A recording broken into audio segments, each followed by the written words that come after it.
Hello, welcome back to the Mr. Arsenal podcast on another match day watch along. This time we are covering Arsenal versus Chelsea, the men's game. It's been a tough, grueling month basically from the men's perspective of on this bloody hell. Three draws, a defeat, and now this. Yay! Normally, Frank Lampard, Chelsea. What can go wrong? Especially the form they've since Lampard's come along. They've lost every game. They've only scored one goal in all competitions. We should, as Arsenal, should be going into this full of confidence that we're going to put them in their place once and for all, and absolutely obliterate them, basically.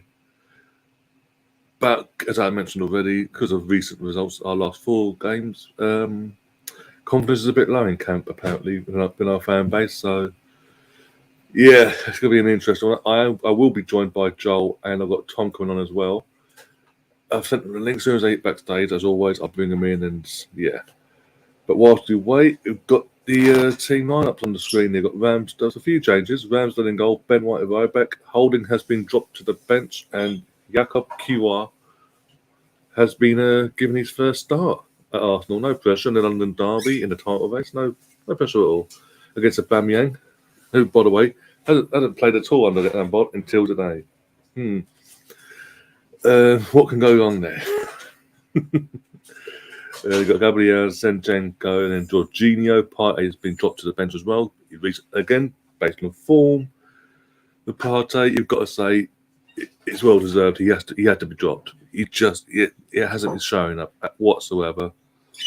And thankfully we've got some Jorginho that come in and hopefully step up today against his former club, alongside Xhaka and that pivot, and then got Odegaard, Saka. Trossard starts, as you can see in the image they've gone with as well. Trossard does start. I mean, Martinelli has dropped to the bench. I personally would have dropped Martinelli. I would have put Jesus on the bench and maybe put Trossard in that false nine position, but hey, what do I know? And then Jesus is in the striker role, sorry.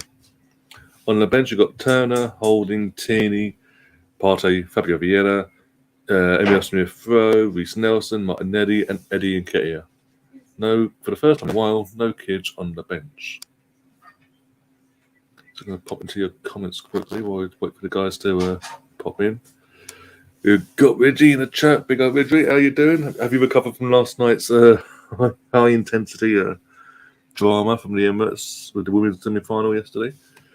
Oh dear. By the way, the plan was to film a few bits, and plan was basically to film enough stuff, put it all together, and give you guys a video, like a vlog, if you will, of yesterday's game and all that. But then with how things went about in the end, I was like, okay, I've got the stuff still, but it's just like, really don't want to post it. No, it was a defeat, and it's just going to angst me even more. But yeah, it is what it is. And speaking of angst at the moment, there's a very angst fan in the backstage in the green room. I will say now, please do not mention his club, because if you do, there will be a lot of ranting tonight. After what I saw on Gary's channel last night, you do not want that. Trust me. Here he is. How you doing? He's just right, yeah. Suffering in silence. Who's playing tonight? I think it's Arsenal and Chelsea. I'm not sure. It might be Madrid. I don't know. That's handy. Thankfully, it's not your team. Or we'd have a 24-hour rant, basically, for the whole time. Oh, I don't know what you're all talking about. I feel sorry for you. Sam saying we wanted change and now it's happened. Yeah, true. It's in the air, is it? Well, two of the three changes, I've got to say, one's a risk, one I agree with, and one I would have done someone else, but it is what it is. Oh dear. Sam saying I would like to see Smith Rowe start from Martinelli and Trossard for Saka. Saka's looked spent as well. I mean, we've got no natural backup to him. What is what happens? He gets run into the ground again, second year in a row. Glad Holding and Partey have been dropped. More so Partey because his form has been bollock. Well, let's be brutally honest there. To his usual standards, now we need to get behind the lads. Exactly. You got a round of applause from Tom, by the way, from BX, sorry. Oh dear! I thought I'd write him on. I thought I'd him on earlier, guys, just to sort of distract him from what's going on at his end, so he doesn't have to constantly be bombarded with that sort of information. Because that's been an interesting 24 hours for you guys. It's still not resolved yet either, officially. Absolutely heartbreaking last night, but so proud of the team for their efforts despite the injuries. It wasn't sweet. Exactly. That's the thing with the girls last night. I keep saying, we haven't had Beth and Viv for months now. We don't have it, and alongside now, we don't have our captain Kim. We don't have our vice captain Leah. And then we lost another one last night as well. Laura Vitvaya, sorry. Technically our first choice right back in domestic competitions, but she came on within 10 minutes. She's gone off. It looks like another ACL. I hope it isn't, but it doesn't look good. The fact that I was at the other end, in the far corner at the other end, and I'm seeing her down, and I saw her literally do what Leah did a couple of weeks ago, like arm in the air, waving for attention. And the fact she has to be stretched off, I think that's a season ender, and I think that's World Cup ending. It does look like that ACL. I hate these ACL injuries. They're pissing me off. It's doing our squad in. But nevertheless, all but one player, we'll get into this later, but one player let me down last night. Other than that, everyone else, phenomenal. They left. I can't ask for much more than that. They left everything on the pitch.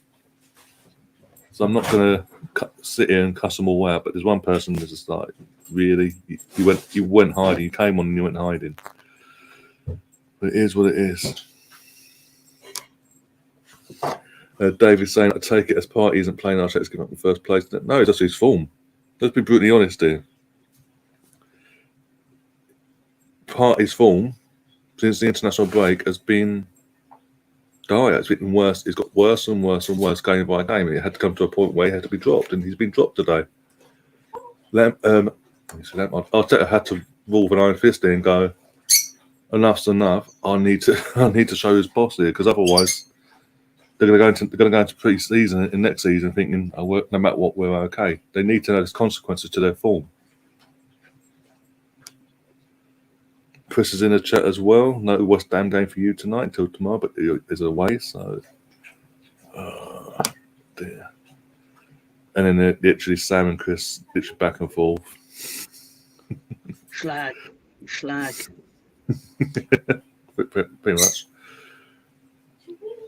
Partey only plays well when the team's on the front foot, but player of his standing, he needs of his standing, experience from Atletico, working under Simeone.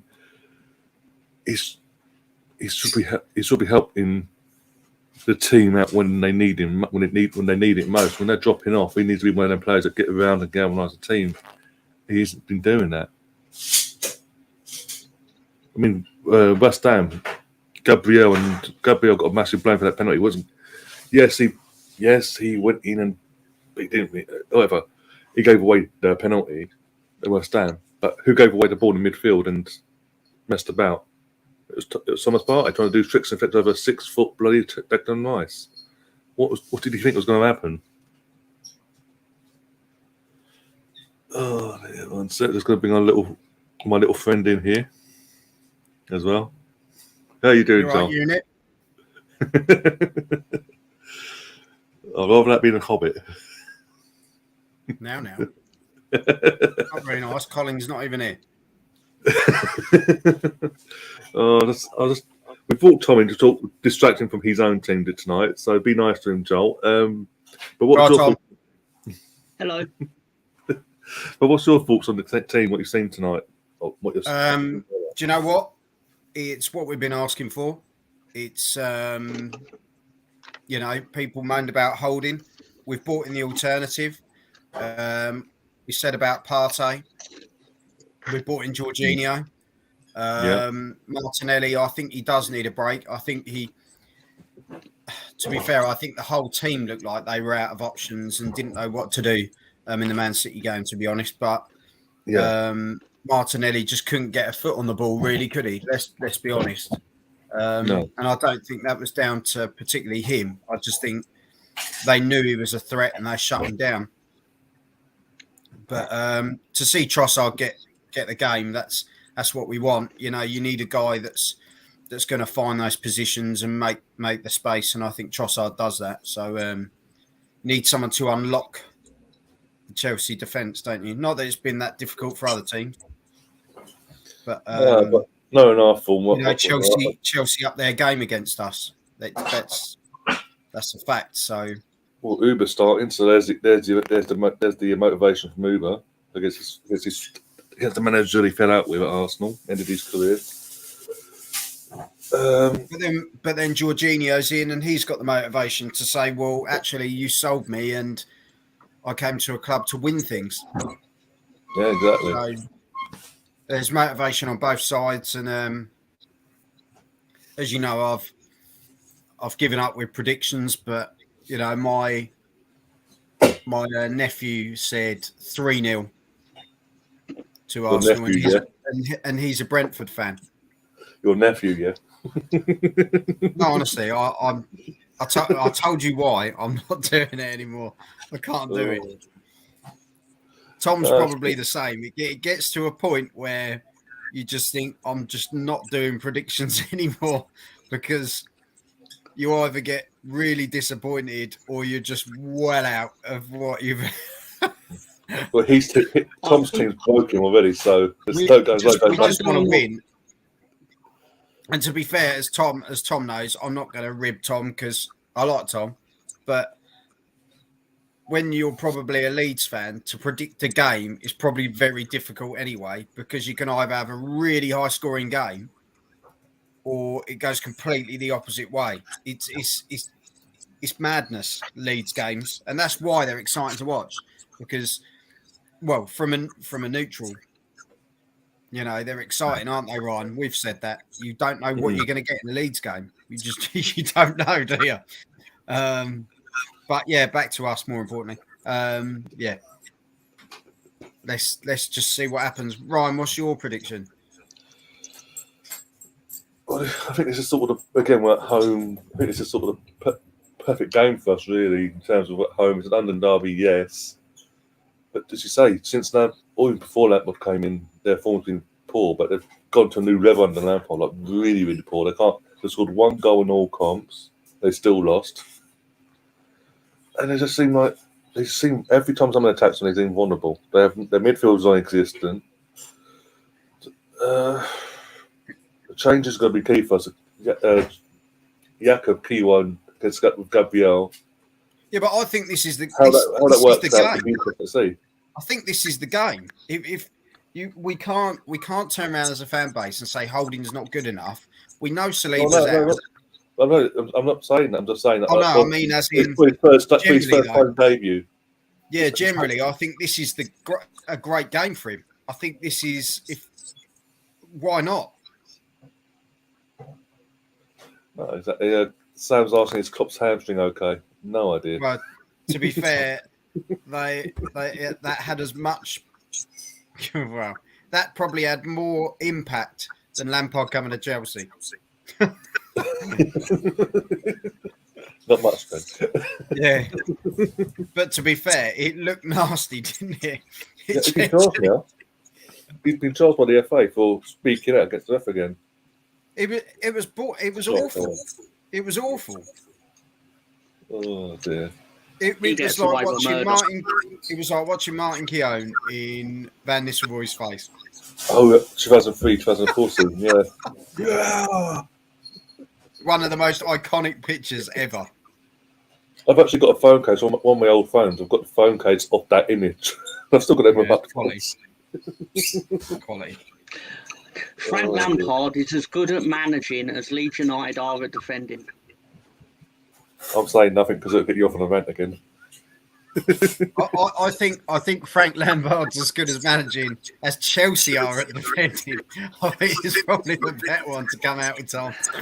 And this is quality from Sam. Lampard has the impact of wet paper. Oh dear. But yeah, it's yeah, we should. All if we go out there and do our thing, and people laugh when I say it, but if we go out there and play our game, we can win it. No, yeah, we not only we win it, we should win it comfortably as well. Should. Yeah. If we turn up. Just don't give the ball away in the first 20 seconds. Don't do that again. To be fair though, I think and the same with Ramsdale, he was really cheesed off, you know. I watched another Arsenal channel this morning. I won't say who it was. It shouldn't really exist outside of yours, Ryan. But we could all coexist. We could all be a family, apparently. No, we can't. We These can't. are words. Oh, okay. Wow. But Okay. But it was a particular YouTube channel. What would it rhyme with? Would it be who we spoke about last week? Would it, Joel? It was who was sat in front of us at the game that I told you about. Oh, okay. Yeah. Yeah. Okay. Yeah. Say nothing more. Yeah. But there is a great lad on that program, but I don't know his name. Cecil. No, wears glasses. The young lad. James. Yeah, James. Wicked lad. The stat Really, man. I actually genuinely like him. I think he's good. Yeah, and they turned round and weirdly, James said, what we should have done was, although Partey's been pants in recent games, I'm not going to blast him all season because I'm just not going to because that's ridiculous. But drop Holding and drop Partey back into centre defence and then bring Jorginho in front of him because he said Partey actually has that similar presence of Saliba, as in the height, you know. But personally, I thought that was weird. I think give this kid a go. We can't expect the kid to grow and, you know, get going if we don't give him the chance. You know. No, exactly. Teams in the tunnel, by the way, or our team is anyway. Like and if he does this, let's be honest, if he has a great game today, do you put him in against Newcastle? You would over Holding. You would. Because then his confidence, you put his confidence and gameplay up. Yeah, that's what I mean. It's a good game to put him into because, yes, it's a tough game, but at the same time, it's not as tough as it previously has been. But it's a massive game to come into, you know, where Man City would have been an awful game to chuck him in because your confidence would have just been shot. This is a good confidence builder, and, you know, we go from there, don't we? Like Hasselbank just said on Sky Sports, so I love Hasselbank. He turned around and he said, it's still mathematically possible. The boys need to keep their heads. He said, because Man City could slip up. They have a lot of games to play. That's what, as of tomorrow, they're playing. Even Pep said, got one game every 3 days. They're playing a game. They put West Ham tomorrow. They've got Leeds at home. Say nothing more on that on Saturday. Then they've got Real Madrid. West Ham will be a tough game, though, won't it? Well, yeah. West Ham in form. They've picked their form up a bit. Well, they've got to fight, haven't they? They've got to fight. Leeds, they've got to fight. These teams are now in a position, though, where they have to fight.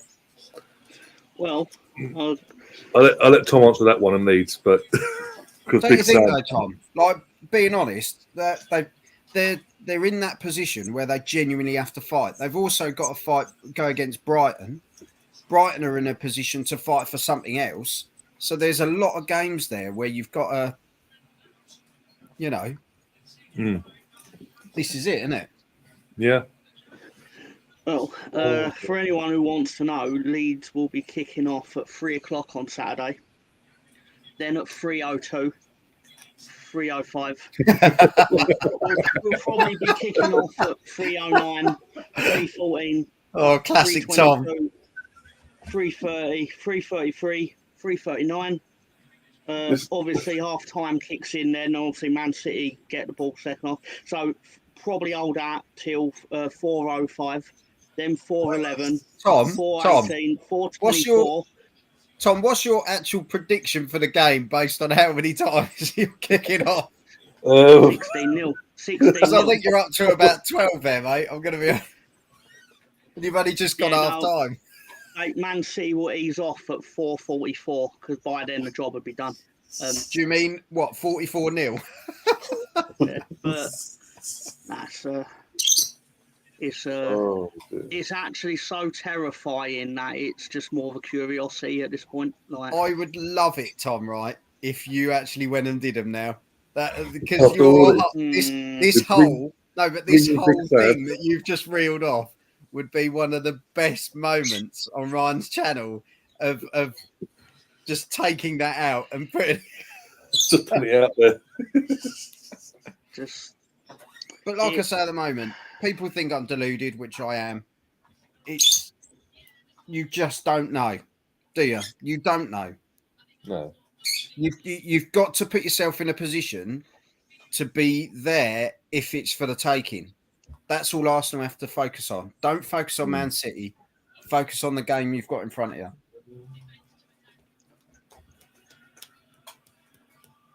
The teams are out on the pitch and North London fellas getting piped into the stadium, the fans are singing it and all that jazz.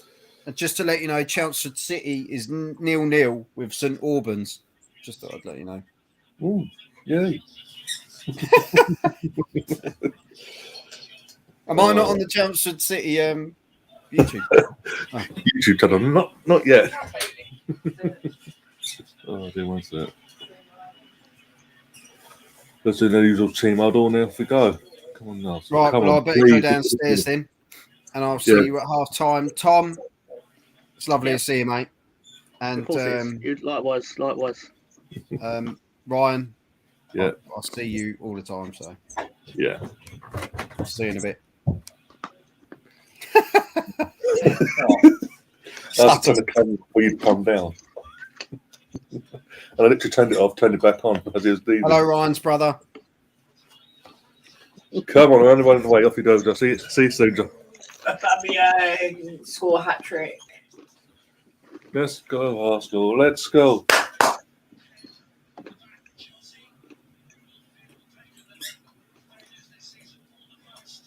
How's the Lakers doing, Ryan? You've got a jumper off the Lakers, so you must be a Lakers fan. Hoodie, technically. Oh, really? Let's go. Counter-attack the bastards. Counter-attack the bastards. Go on, Saka, go. Yeah. Support will be fantastic. Go on. They get scoreboard up in a second. Go on, Saka. Go on. You bastard. Oh! You fucker. No mercy today. No fucking mercy. Kill the bastards. Right, let's have a look in terms of the...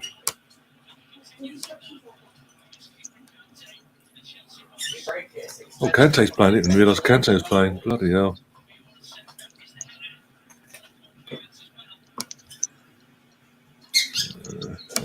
Let's go for the bubble. Look. Nemeth in the chat. Big up Nemeth as well. Oh. What's the matter now? I heard that. Good. Says ignore me and then goes, I heard that, goes good. What did you even say? What's the matter out there? Nothing. How's it going back that squash? Yeah, I switched it to bake mode. It wasn't doing nothing on there. So it was crisping it up, but it wasn't like going to soften it enough that I could scoop it out to make it into like a mixture. All right.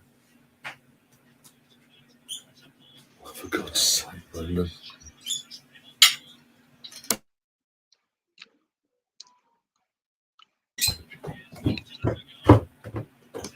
Yeah. What? Ben, go on, Ben. Yeah. Big Sam. Big Sam. Let's just hit and hoping into the box, and we need to actually pick someone out. So, according to live scores, you've gone with a classic 4-3-3. Chelsea have opted for the same. It seems like it, going from what I'm seeing at the moment, yeah. Yeah.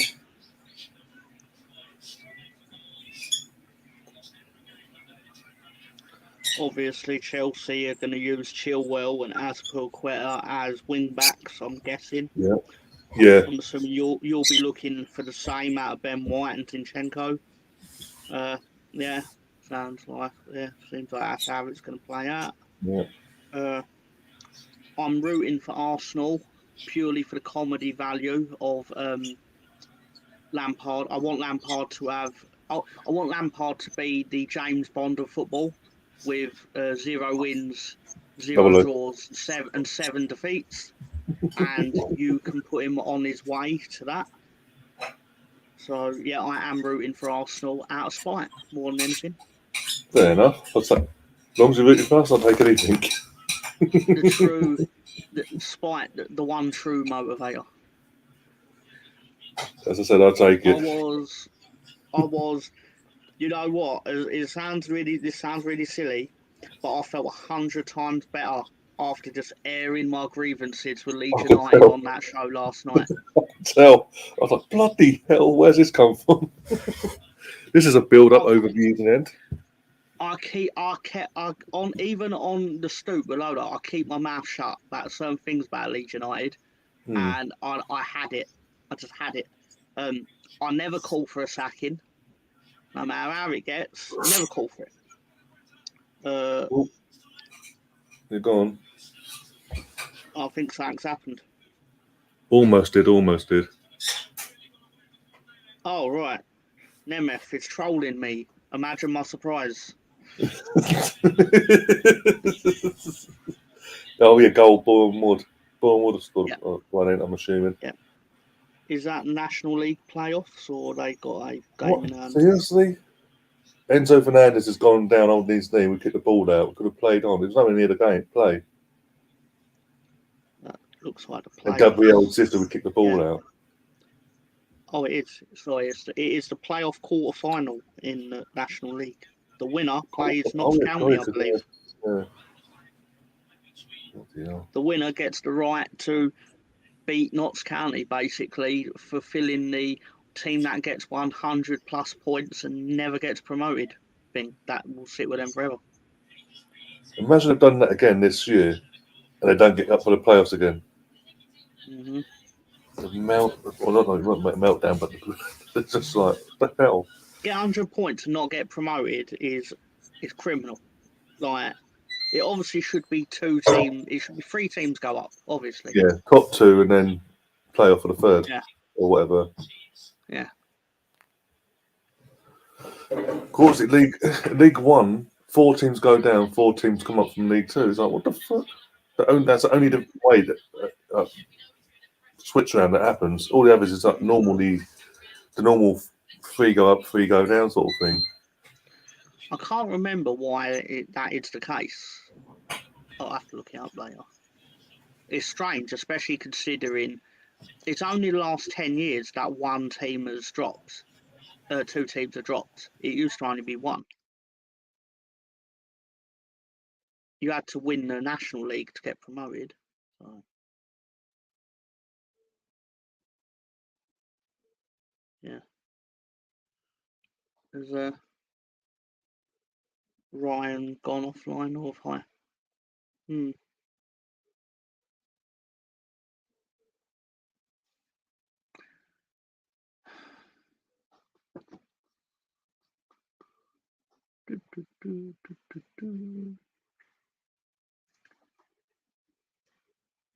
I still on?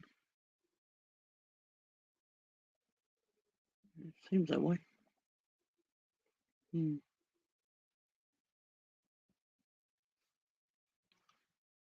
Well, I'm just going to sit and eat my Pringles until Ryan comes back. Oh, wait a minute, he's gone. So I've got the run of the show. So, Is anyone actually out there? Apart from my arch rival, Nightman Nemeth, and Colonel Ward's probably lurking somewhere, cooking up a plot against me.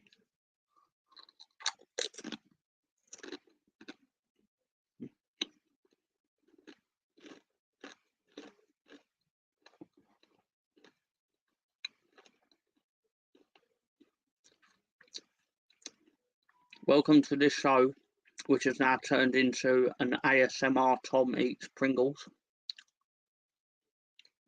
Other brands are available, probably. So,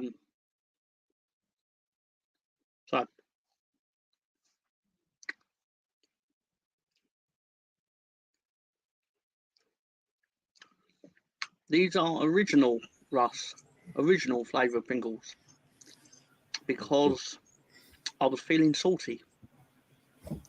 That's literally why I picked them.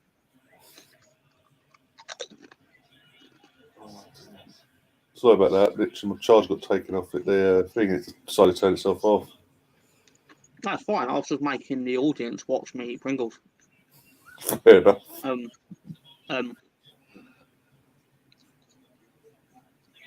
Big Sam's going to do really well out of this, to be fair. From what I've read, Big Sam will pocket guaranteed money, 500,000 to oversee 4 football matches. 4. He will earn 125,000 to get battered by Manchester City. Ridiculous. He will earn 2.5 million if he somehow avoids the drop. Okay, now he set himself up again, ain't he? He's just like manager now. He's there hanging about, waiting for a few games, isn't he? Mm-hmm.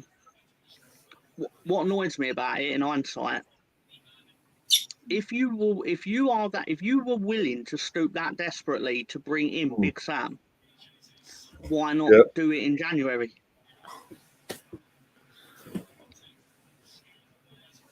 I know. Well, it just makes that whole facade of literally, what is it, 3-4 weeks between sacking Jesse March and then hiring Garcia pointless. Yeah. Garcia's our 5th choice manager, right? In that list, yeah. Right. Right. I'm not despite what people think, I'm not a delusional football fan. I will call out my own team when things are nonsense, okay? And no one's ever going to convince me that it's a good idea in modern football to sack someone when you don't have a replacement lined up. Yeah, I was personally upset when Bielsa got sacked and Jesse Marsh was through the door before the body was cold. Like, yeah, I get that. But at least you're prepared. But at least you're... Go on. Yeah, this is the thing. Now, this is what you're about to say. It's correct. I don't like that they sacked Bielsa, and I still think it was a mistake, even though it paid off in the short term.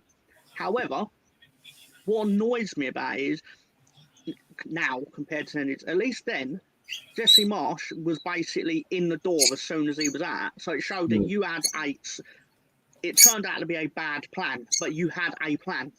Whereas now you were just going, are you willing to come in? They basically assumed they were just going to ask whoever they wanted, do you want to come and manage in the Premier League? And anyone who was doing half decent, I think we went for the Rayo Vallecano manager. And at the time, they were like chasing Europe or whatever. And it's like, why would he swap that for a relegation battle when he's doing well with his team? It's madness. And just insanity. Well, the thing is it even been officially announced yet that Big Sam might follow the club? No. So, and we've known this for nearly 24 hours now. I think last night it was rumours, and like this morning, Romano tweeted it.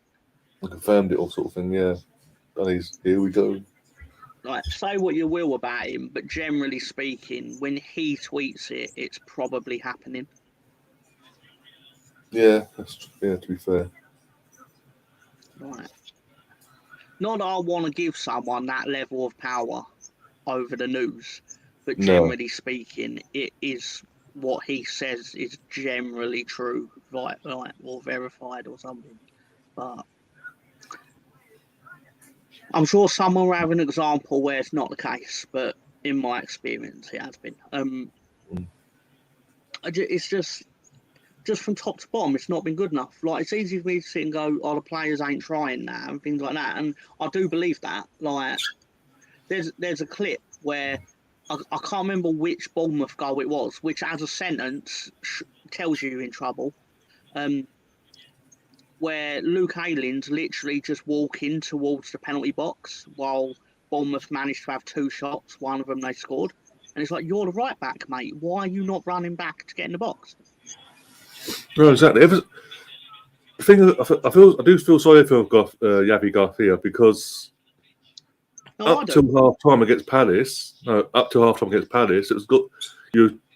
In that game in particular, up to that first half, that half time, you guys were playing good football. You were being competitive in the game. No matter what the scoreline will do, you'll be competitive.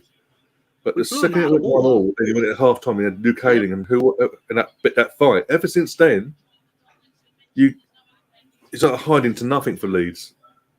They conceded a goal. We said it the other day. It's like whenever Leeds since they've conceded a goal, they just fall apart, and it's like biscuits. It's like crumbles. Yeah, something happened in the 15 or 16 minutes between Palace scoring in the 44th minute and Leeds coming out for the second half. That fucks our season, because it's not just contained to that 15 minutes. Something happened which has now lingered from that moment. For 4 or 5 nothing's games gone right. Yeah.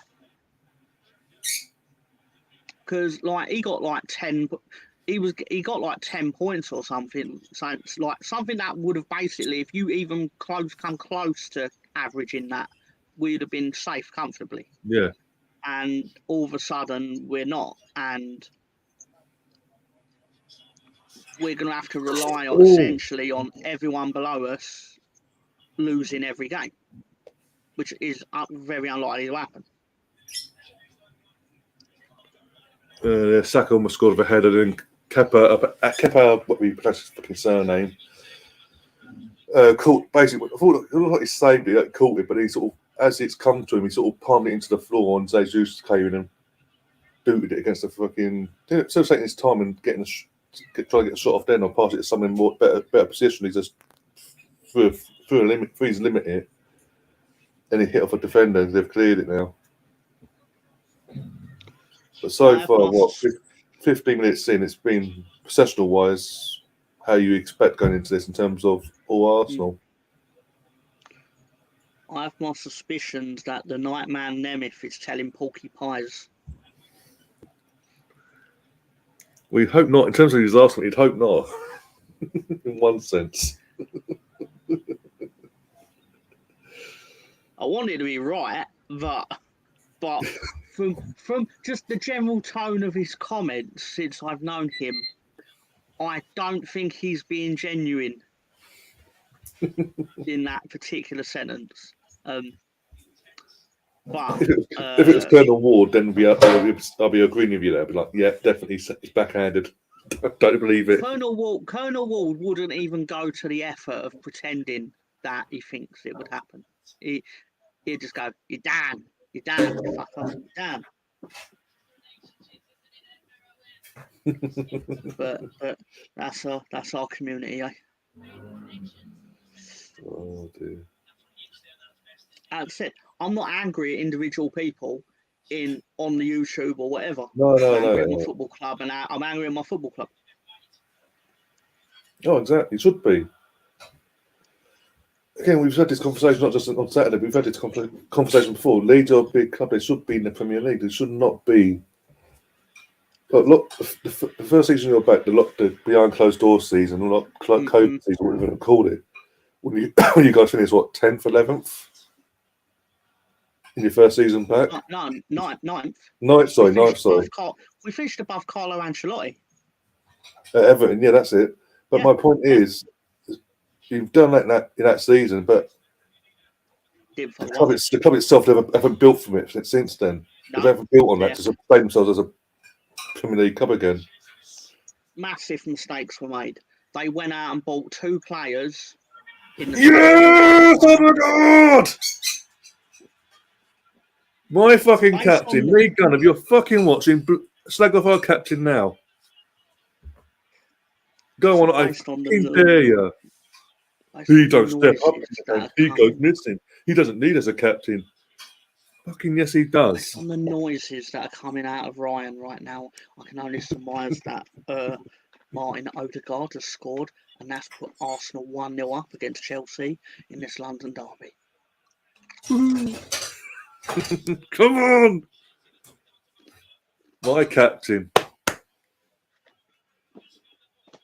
Tom, after the disappointment, I was at the Emirates last night for the women's game, semi-final, second leg. And as I said earlier, girls again, all buying one player, everyone else, they left everything on the pitch. They were even the ones that played the entire 90 and extra half hour. You couldn't fault any of them, but buying one player that came on in the second half. So disappointed with the result, but proud of the performance. So I need us to win tonight.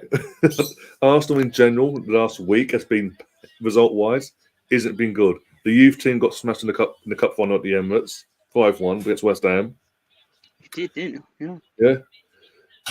Obviously, last night's result didn't go our way. Even though we had the performance, the result didn't go our way in the end. And obviously, Arsenal, the men's team in general, senior team, the last 4 games have been dropping points left, right, centre. So there's been 4 games at the Emirates this week. Is that right? 3 or 4? I think no, 3. Because we had the Youth Cup final. Man City was away. Yeah. Yeah, and then obviously yesterday and today, yeah. So the Emirates pitch has been quite busy over the weekend. Yeah. Well, over the last week, yeah. Last Tuesday, and then last night, so the last 24 hours especially, it's been put for the mire, yeah. But modern technology, it's not even real grass. Don't you start.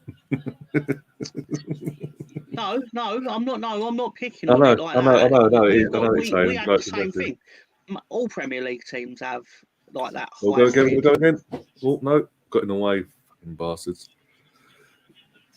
No, that was actually one of the first things we spent our money on when we got promoted was buying new grass.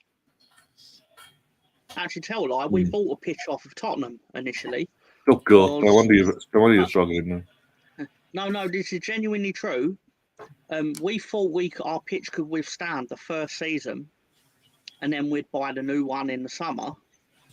But it became quite apparent in the winter that all the players were slipping over all the time, and I don't know if you would have actually seen it, but it became quite an issue because for both teams in a game, it was like an ice skating rink, and Tottenham Tottenham basically sold us a pitch for like $500,000 or something like that to get us through to the end of the season, and then we hadn't changed our pitch since 1995 for context. Okay, bloody hell, that's a fucking while. Bloody hell. And the pitch that was put in, the drainage system was put in incorrectly, so the wall wasn't. Yeah. And so, but we didn't know that until well after the fact, obviously. And we ended up digging that out. Fucking hell. Yeah, basically, a bit like Bielsa was like. Yeah, to be Bielsa, the genius that he is, and that's not sarcasm. He actually is genius. He was like, well, if you're gonna change the entire pitch at Ellen Road, why are you not doing that also to the training ground? So you had the training ground redesigned as well, and basically the same pitch is on both, and that obviously cost a penny. But for a Premier League club, it's easily affordable. So we might have the best pitch in the Championship in about 8 weeks. probably. So to celebrate. Yeah, you won't Well, be singing that's all that, right. Barnsley. You won't have the best grass in the Championship, will you? If they come up from League One, the playoffs. Oh, yeah, they're in. Yeah, yeah. Playoffs, sure. aren't they? Yeah. I think they're in the playoffs. Yeah, I think they are, yeah.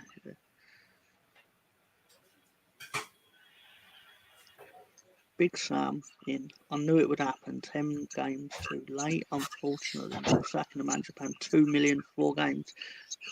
But Said all this earlier. we are, yeah. I'm happy to tell you how stupid we are. But Colonel, he's only getting $500,000 for 4 games. He's getting 3 million if we survive. Which, in hindsight, if we did survive, I would have offered him 10. Yeah, true. So If he does keep you up in these last 4 games, it's 4 games you got left. Yeah. If he was to keep you up, would you keep him on for next season, or would you just get thanks for keeping us up and the board have to get the right man? Yeah, I think that's quite the dangerous precedent to set because we're in the situation we're in because we've already been doing thanks for keeping us up, Patrick. Thanks for keeping us up, Alien. Thanks for keeping us up, Dallas, Forshaw and that. When we should have actually gone, guys, you're going to be playing bit part roles. Yeah. And we're going to improve the whole We're going to start phasing you out now. You're going to be the squad players. Which is what we should have done. And then they could have been impact subs or whatever. But so saying that I think Big Sam is a long-term solution would be. I won't say long-term, but obviously just oh bloody hell! No! What's a save, Ramsdale? Fucking switched off again. What? Why is it with this club to fucking make things hard for ourselves? You got to keep him. No, fine. You got to keep in mind he might start next season really badly, and then you're back where you were this season. Yeah, he's been sniffing after our job for a long time, which will sound really silly, but you can tell he's constantly been commenting on us on like podcasts or whatever. He's like, oh, that's an opportunity. Oh dear. Chelsea got a corner here, so I'm set was here. Chris to defend a set piece for once, for the first time in a month. Be a lot helpful if you get a second goal. Telling me that, bloody hell. Oh dear, you know what? I know it's early on. We're only 25 minutes into his debut. He ain't played much, but Kiwa, he ain't done too bad so far. Touch wood. He has actually played well. Mr. Nemeth, you tried that specific troll job 3 weeks ago. Yeah. It's not the same joke now. Oh dear. I believe even at the time, I just calmly told you it's not demonstrably true in any way. They weren't even the best team in Yorkshire when they were in the Premier League. No. Look, isn't Mark Hughes the manager of Bradford now? I believe that's true, yeah. Yeah, bloody hell, fucking what a drop of he's had. He got from Premier League manager to discipline off the face the earth after Southampton 4 years ago to now managing League One, like 2 divisions lower than what he's used to. And to be fair to him, at least that shows that he wants to be involved in football. Yeah, that the love of the sport is the sport itself, not just for the money. Yeah, like something to do. Yeah, like you keep in mind, someone like him, all he would have ever known is like leaving the house to go and do football. Yeah. Ball. He probably spent a few years sat at home.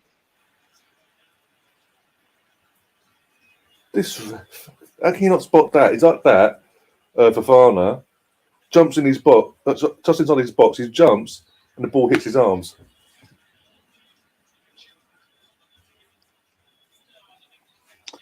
Anyone wondering? Barcelona have just won 1-0.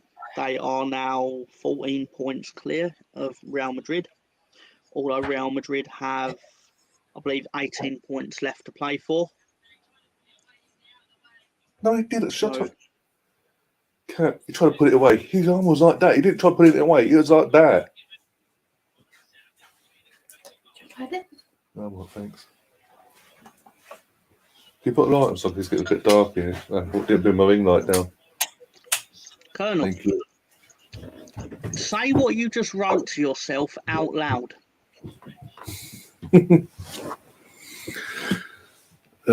Russ, we need to basically kill the referee basically to get a penalty.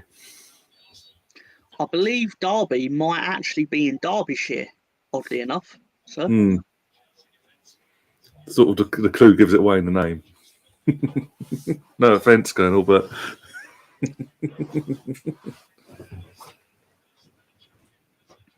oh dear.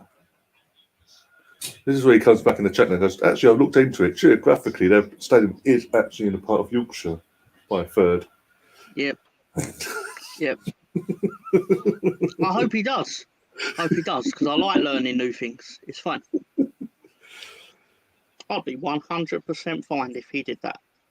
Because if he's right, he's right. He's not right. But if he is, Close it down, close it down, close it down. Close it. Way, he slipped over. After starting off so well, we've literally gone 1-0 up. We've dropped off a bit. We have done what in flashes now, but we're dropping deep now and inviting the pressure on. I'm not liking that.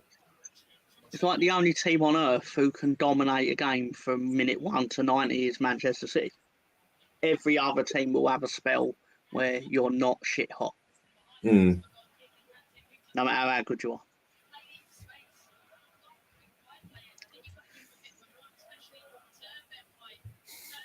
I know it's a running joke, Mr. Nemeth, but then part of that joke is me telling you that you've all the other times you've used it on me.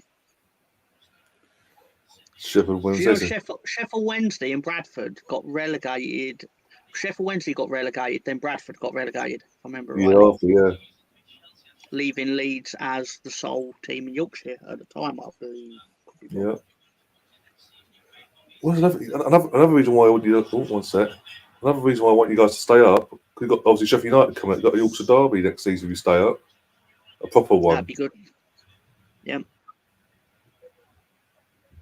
Although that was amazing when we did beat them. No, Colonel's right on this one. There was a time in the I think it was early 2010s maybe, where Derby won against Leeds like 11 times in a row. It was something silly like that, and it was like Jesus Christ. But then there was the time where we beat Derby 3 times in a season. They beat us once, and they ended up in the playoff final. So. And they still lost. Yeah. A They lot of people blocking you out, and then literally got beaten in the final. Yeah, but the thing people forget. Yeah, she's on the hat trick. Oh my god! Again, first time shot. This time 6 yards out from goal. Bang! Bottom corner. Thank you very much. Left on the attack coming down from the left hand side. Okay. Oh, now I can The noises you just heard was of Ryan indicating that Martin Odegaard has scored the second goal, which would now put Arsenal into a 2-0 lead. What some people would say the most dangerous lead. I don't agree. I think the most dangerous lead is a one-goal lead, but apparently it's the cliche, so I'm supposed to say it. Well, technically, Arsenal made it a dangerous lead in the last month. Twice against West Ham, once against West Ham, and Liverpool respectively in the space of a week. We made it a dangerous lead. It's a dangerous lead when you have it. Yeah, basically. Can we get a third now, please, just to ease me off and calm me down? To be fair, though, you have had it against teams of a higher standard than Chelsea. So I've got something to fight for and be more at it, yeah. Because Chelsea are just bollocks, aren't they? It's just shit. You got fake Lampard. If Frank had joined Chelsea halfway through the season, they would be in the relegation battle. I think it's quite obvious. Yeah. Like at least Graham Potter won like 2 or 3 games. At least they fucking tried on at least the performance. You can see there's something there in Potter. Even if the results weren't there, there were certain performances there. But no, the fans being what the fans are. We want success now.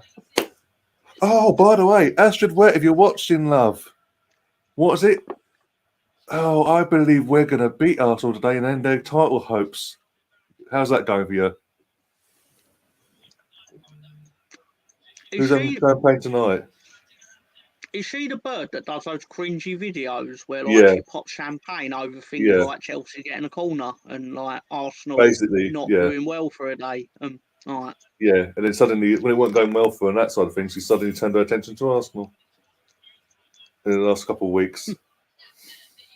Indeed, what's it today? She put a cringy video out today. Well, back in 2017, we stopped Tottenham winning the league. I've got that feeling today. How's that feeling going for you so far, love? You're 2-0 down. Colonel was trying to get back on my good side, and he's doing a good job of it because he's right. Go on, Saka. Go on, get the third. Come on. Come on, let's get the third. Go on. Attack it.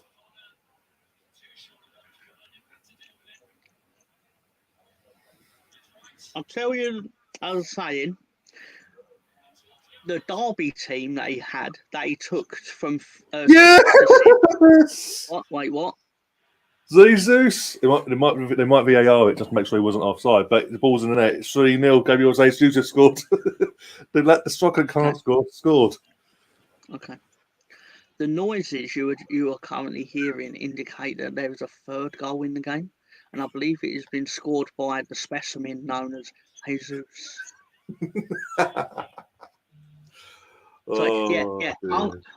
I'm going to translate all of Ryan's football stylings as if David Attenborough is also on the show. Ryan is now indicating that the team in the red kit have scored not once, not twice, but thrice. And he is rather pleased. Look at him. He's doing the fist. He's doing the clenched fist. And he's incredibly happy. He's now concentrating very hard as he types in the score and possibly the goal scorer.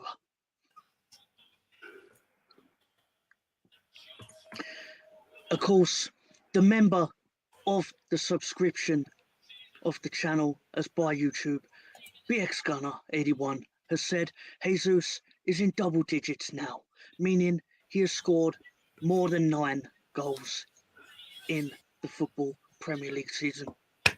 Chelsea get battered everywhere they go. Chelsea get battered everywhere they go. Ryan is performing a chant. He's performing a chant which generally tends to be interchanged between select North London clubs or London clubs. Also can be used for Tottenham because they also get battered like a cod everywhere they go. Oh, dear.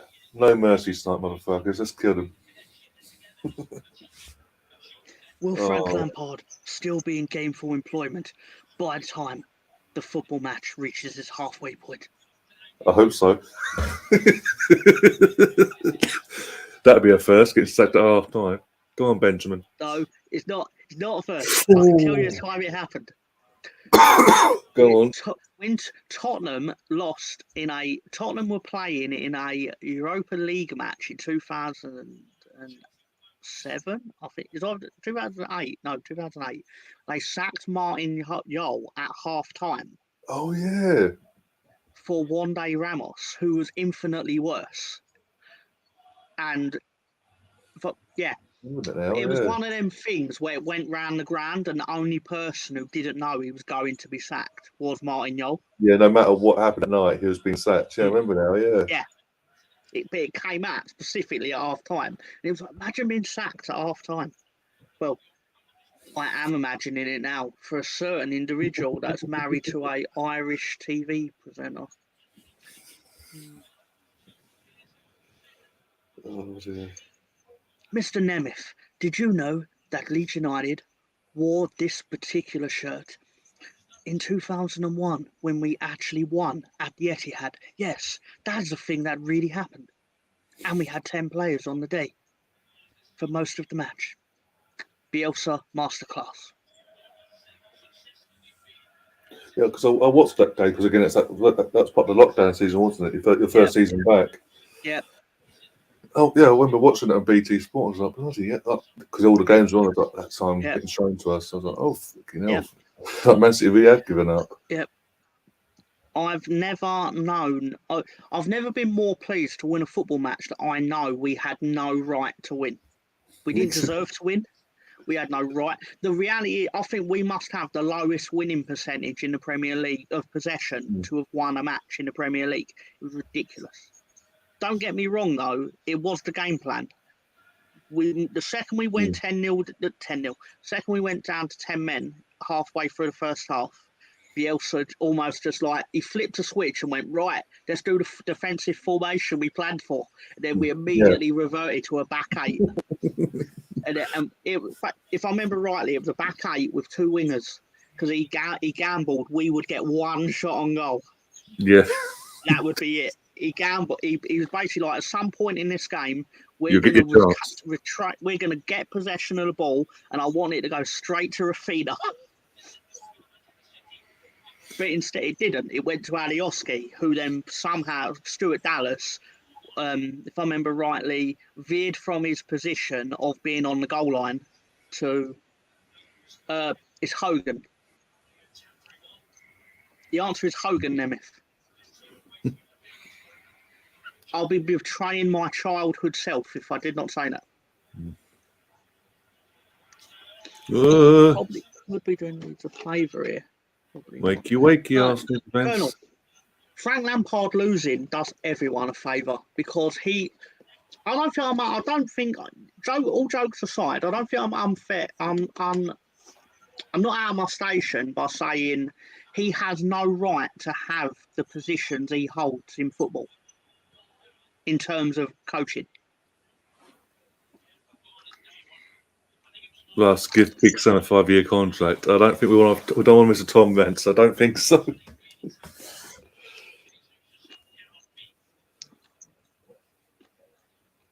I mean that's. I would usually say the sort of comment where I'd go, if we survive in the position we're in, give him a 25-year contract. But no, because ultimately we're going to be paying him a lot of money. We're paying him like $3 million to survive in 4 games, and it's like, no, get your money and fuck off.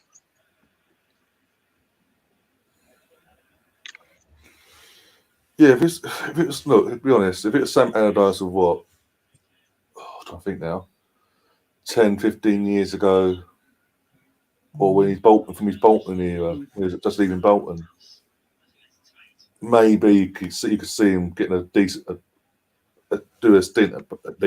decent job there.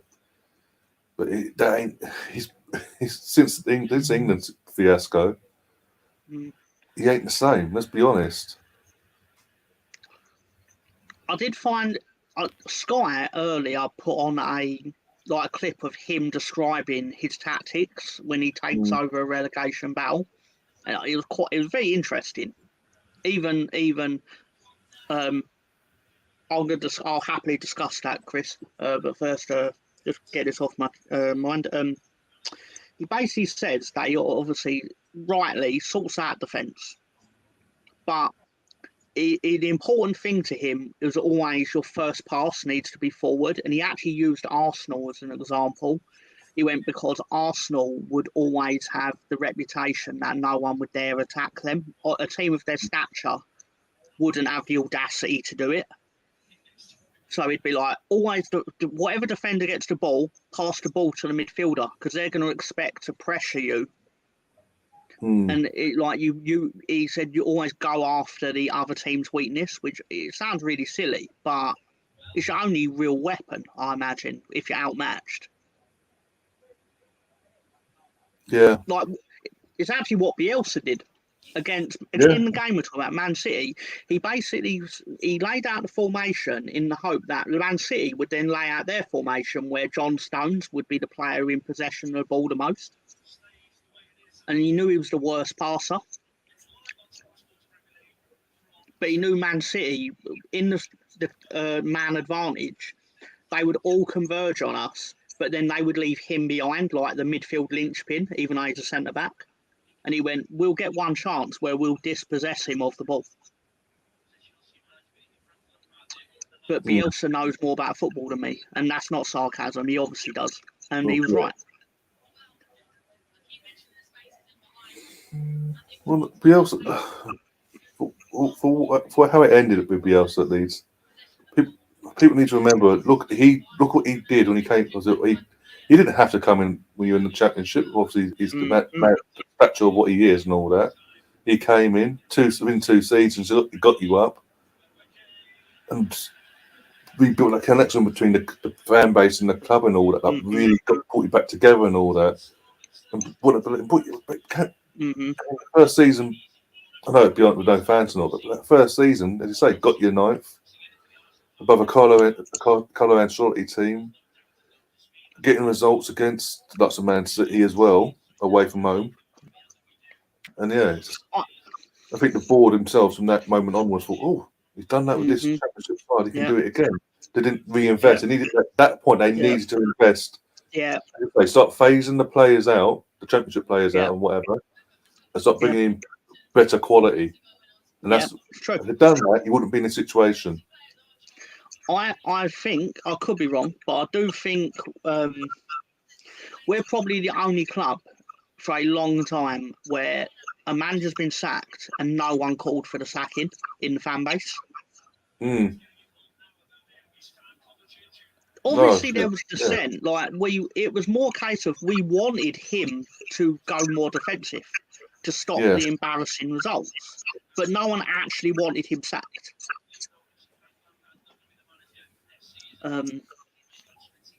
To address Chris Nix's comment. Oh, there, Lampard back Derby, yeah, go on, yeah, I'll put it on the screen. Yeah. What people forget about that Derby team is they actually nearly went out of business the season after because Derby were paying the wages of the loan players they had. He failed to get promoted with a team that had Mason Mount, Tomori, and Harry Wilson in it.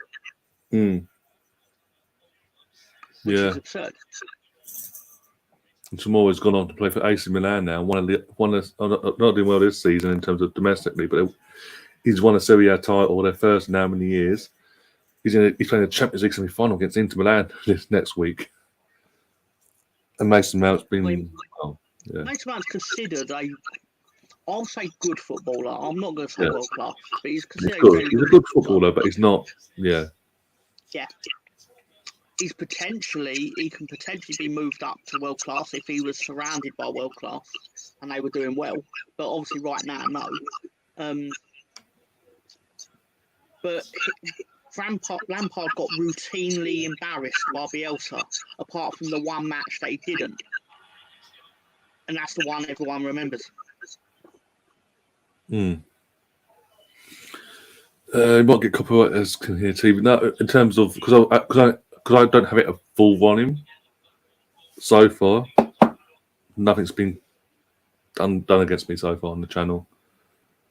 I've it loud enough I can hear it, but not overly loud. Otherwise, yeah.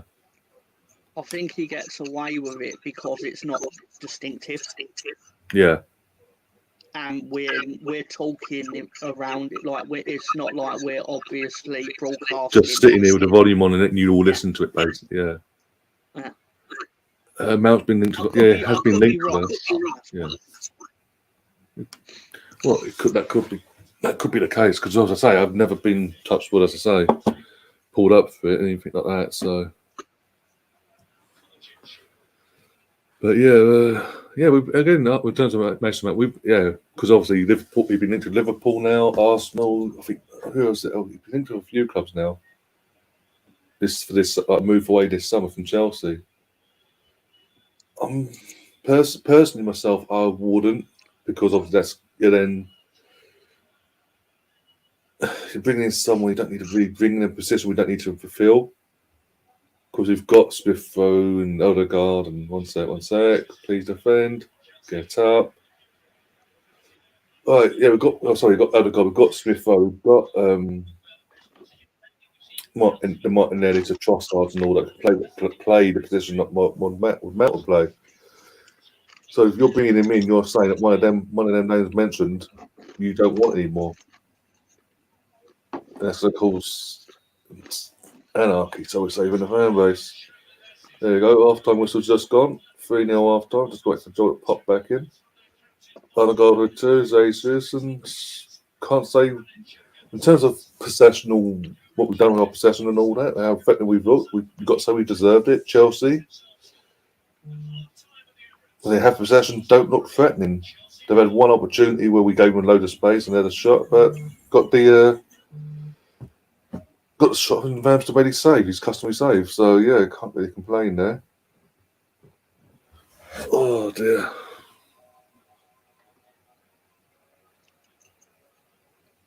Get some earbuds.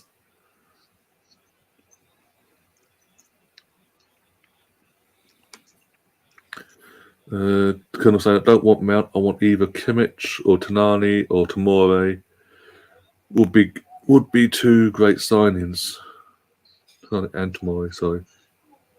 I want 1995 Pamela Anderson to magically appear in my dungeon, but we don't always get what we want, Colonel. I have a word of Melvin for you. See if we can do you a favour. That would be appreciated. 1995 specifically. Anything before or after's just not the sweet spot.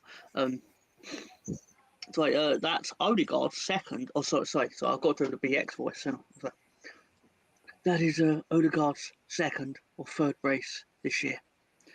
I don't know if it's his second or his third, but it's one of the second or the third this year. That means he scored 2 goals 2 times or 3 times. Yeah. Which is not bad for a player of his stature. No, MF. But I have nothing against him. No, nothing. To say he's wrestling now is generous. Because they barely use him. But anyway. Would I take Sadio Mane?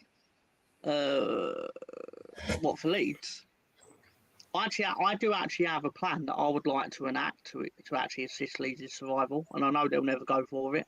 But I was actually hoping that we could kidnap Kevin De Bruyne and basically try and convince the entire world that he is Winston McKennie.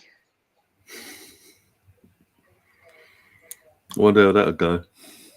And I was also hoping to borrow Gabriel Megalegs and try and convince the world that he is Liam Cooper. Good luck with that one. It was my big plan. Don't get me wrong. I'm well aware of why it might not work in reality, but it's an idea, and I've got ideas. BX Gunner, I don't know who that individual is that you have named, and I've definitely never Googled her. I can't even put that up just in case. I've definitely never Googled that individual whose surname is a country that is next to Northern Ireland. I've definitely never watched her content. If she does content, of course, because I don't know who she is. Oh dear. Oh wait, Chris saying, kidnap Pamela Anderson. Yes. Do that to De Bruyne. If we could do that for Haaland as well, that'd be fantastic. But whenever I hit see someone talk about Borat, I always go, very nice. Yes, Gishmersky. I will kidnap Pamela Anderson. I can't be clip saying that. That sounds vaguely criminal. Quoting the film. Anyway, can we score 6 tonight? Have you seen that? I would watch any movie that had Sinbad in it. Sinbad's my boy. Low key is my boy. Sinbad. From you may know him. You obviously haven't seen him in movies such as Jingle All the Way, Good Burger, House Guest.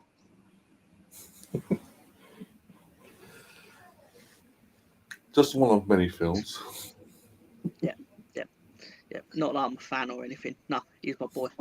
He's my favourite part of Jingle All the Way. Actually, to be fair, when he like pulls out the parcel and like he's a postman, and he tries to tell the copper that it's a bomb, but he doesn't think it's a bomb. He's just using it to get away from the copper.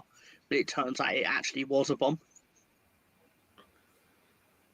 Which was yeah. Oh, yeah. Don't get me wrong, it's a PG book, so he didn't kill the copper. It was one of them. The explosion happened, and the copper stood there like covered in soot. Yeah, he stood there like covered in soot type thing. Like obviously in reality he'd be dead, but of course he'd be dead. It was a bomb, but because it's a Christmas film. Yeah, of course. My favourite Christmas film, not that anyone asked. Oh, that first goal was delicious, says BX. So all with the first two were. I mean, Jesus was a good goal, don't get me wrong, but it was just like both Odegaard's goals, that first time one's onto it, that hits it in, no messing about. Turbo Man.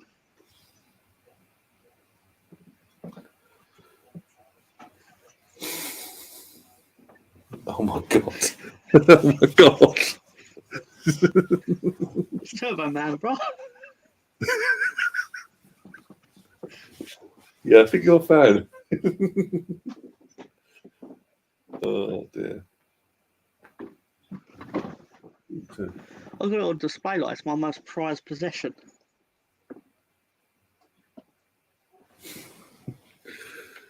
BX says, "Feed me more." Talking of more, we got more Joel at half time. Where's this been for the last month? Well, do you know what it is though? It's a combination, isn't it? It's they're just being shit basically, and we're just clinical basically. Yeah, and the thing is, this is like watching us against City the other day. It honestly is, and it's pretty much we're winning every second ball. The passing's been terrible from Chelsea, yeah, terrible, yeah. And the thing is, we've nicked everything, and it's exactly what Man City did to us. They just literally picked up. And do you know what? I think, like we said at the start, perfect game for that defender to come in. Actually, to be fair to him, a bit of a shaky start, but then you would have nerves going into a game like that. But I think he's actually played all right. I think he's played quite well. Yeah. It's his home debut. Of course, he's going to have his home debut, and it's obviously title race. But home debut, it's London derby, it's Chelsea. Of course, you're going to have nerves, but obviously, having the players around him, I think, sort of settled him. And I was saying in the game at one point, a corner came in, he cleared it himself. He's had a good first half. Played really well. The players have made him play because they've passed the ball to him. They've got him involved. I think the longer you keep someone out of a game, the harder it is to get into that game. If they're going to sort of pass it around you, where when they're passing it into you and saying, look, let's get you involved. I think that's really boosted his confidence. And actually, I think he's played really well, to be perfectly honest. But yeah, Odegaard just superb. And like we were saying, Trossard has really picked those holes, hasn't he? Whipping the ball about. So yeah, it's great first half. It's a case of how many do you get? How many are we going to get? And we literally have to have that second half, and we have to go for it. Yeah, no mercy. I'm willing to participate in your vote. I think I'm going to go for an Arsenal win. Oh yeah, I forgot to say. There's a poll. There's a poll running. Who do you think? Who do you think the results going to be? Arsenal win, draw, Chelsea win. I wonder how that's going to play out now. The 7% of people that voted for Chelsea are probably regretting their decision. Probably. Or they're Tottenham fans. Tottenham There's, don't have there's all they do, they just leave after 5 minutes of a game back, apparently, when they're 3-0 down at Liverpool. That's madness. That's madness. That's mad. But- Even I sat and watched the finish of the Crystal Palace game. It was then only after that I sat in the bathroom for 3 hours and cried. You know what though? I have I've never left the game early. I just can't do it. I can't do it. It's my team regardless of the outcome, and you try and support your team. Well, you support your team through everything. You know, it might be difficult to watch at times, but I'd never leave early. No. I think people think that the act. I think they think that the act itself is what it sends a message, whereas the message it sends to me is that you're only a fan of winning and not watching your team. Yeah, 100%, mate. 100%. I mean, today's game. There's been a lot of kickoff on Twitter and all that with Arsenal fans because basically it'd be difficult to get tickets and all that. We've all known what the reason is and touting and all that, and suddenly, with results that have been going our way recently, suddenly tickets went up on the ticket exchange today, and you're thinking, I wonder where they came from. And it's just tickets for our Wolves game at 30 grand or something. Oh yeah, Touts have grabbed hold of some, and basically they're trying to knock them out for 30 odd grand, hoping it's a title-winning game. Basically, it's ridiculous. Bought one of them. Well, to be fair, I won't be able to pay a deposit on the house now because I've bought that ticket. And this is the first Rachel's found it out, apparently. Yeah. I mean, I'd expect them to, for 30 grand for a ticket, I'd expect it to be delivered by that tout literally crawl into my house from wherever they were. And they'd be like, no, I'm going to make you earn your 30 grand, motherfucker. Australia. Yeah. And I want to see them crawl the ticket to be from bone Australia. dry. Yeah. Bone dry ticket. So are you ready to call it, Nemeth? You ready to call it as an Arsenal win? I hope he does. I was saying as well, the Odegaard goals as well before the game, the team set for second half. The two Odegaard goals as well, the way he just took it, just runs onto him, doesn't take a touch, just hits them, and this. Can I just say though, Ryan? There's something I'd like to point out from the first half. Actually, pre-match, actually, that we actually, me and Tom actually asked for your prediction, and you just kind of gave us a spiel and didn't actually tell us what your prediction was. So don't say 3-0 because you can't. So what was your actual prediction? It was going to be 4-0, actually. Honestly, it's going to be 4. Because I thought Chelsea are just that bad, and because we're at home, and the fans that were reading at the game yesterday will be back, and it's just it is what it is. And it's Frank Lampard as well. It's Frank Lampard. I genuinely thought Frank was going to cry in the first half because they literally panned in, and I just thought, wow, that guy is just he is in pieces, isn't he? He genuinely, and you can't blame Frank for it. You just can't because they were playing CAC before they got him. Well, the thing is, they all know this is what I said this last year with Man United in terms of when they he's coming for a play packet, isn't he? when they sacked Odegaard and Solskjaer, or Man United sacked Solskjaer last year, and they brought in what's his name, Ralph Ragnick, Wreck-It Ralph. The players knew it was made perfectly clear that he was only there to the end of the season, and the players knew that. And they thought, well, I know I've only got half a season to fight for, but why are we going to fight when we know you're not going to be here?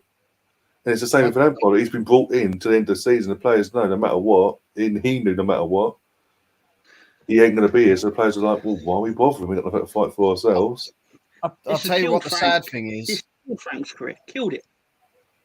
The sad thing is, I know, people can have a moan, whatever, but I love Kante. Half-time sub from Chelsea. Emerick Aubameyang has been hooked off at half-time after having one touch. He's hooked off a question for Joel. Why is it controversial to say you like Kante? He's very good. Because everyone says, "Oh, he's had his day," and I don't think he has. If he was a free transfer, bloody hard, I'd have him at Arsenal, and I know Ryan would for a fact. Mm. But I would take him. I think you'd take anyone at Leeds, mate. Let's be honest. No, I would I would take him. I would take him, and I would try and disguise him as Mark Rocker on Saturday at the Etihad, and I would try and convince every I'd go, what are you talking about? You ain't seen Mark Rocker before. Mark Rocker's been black for all the 30 years that I've known him. What are you talking about? That'd be my plan. I don't. Do you know what? I'll try. I genuinely. He's literally that first half. He's been picked apart, hasn't he? And it's so unlike him, and that just shows you the morale's so low because he's one of those players that normally is really like the positive one, isn't he? He's the positive one at Chelsea, and to see him with his head down and he's trying his hardest, but he just can't. It's so hard, and I think his contract's up in the summer, isn't it? I think so. Yeah, but by the way, Joel, second half's got underway. So that's it, Oh, I better go then. That's subtle, right? No, I don't want to miss the goal at Leicester. I don't want that happening again. No, you weren't. You were happy because we scored. Obviously, but I don't want it to happen again because obviously you'll miss the goal. As it happens. All right, I'm going. Bleed now. I'm going. Just to let you know, this channel is brought to you by Pringles.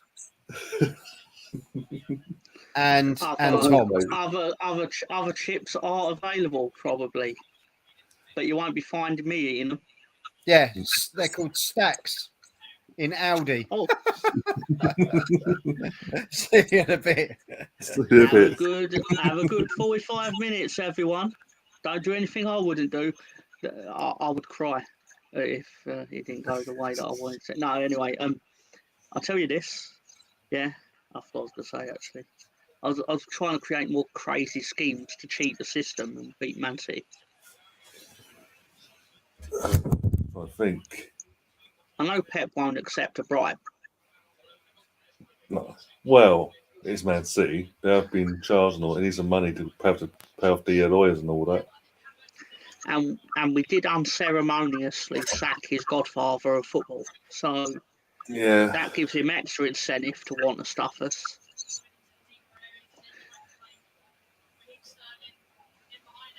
I do have half a mind to give Ireland 20 goals just so he can beat Dixie Dean. Because the Everton fans cropping up on social, bringing him up every 5 minutes now, starting to get on my tits a bit. Well, they ain't got nothing else to talk about, have they, apart from the relegation, incoming relegation, probably. Our player scored 60 goals in a season or so. It's like, I'd love so badly someone to just take charity and just give Haaland 50 goals. From now, like say, they'd end up on like 80. It'd be what you go dig up Dixie Dean's corpse and parade the skeleton around Goodson Park. Try and get his record back. Oh my God. Go fuck yourselves, Everton. Go fuck yourselves. Oh Too far. I don't know. My lawyers have instructed me to apologise to the estate of Dixie Dean. Oh dear.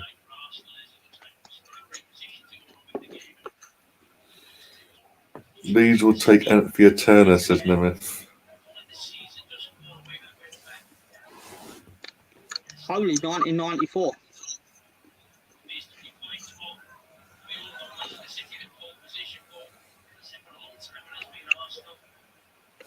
Yay! Chelsea trying to bat from the back in their fame miserably so far. Fucking hell, ref. You gonna book him for that? Or just a don't do it again?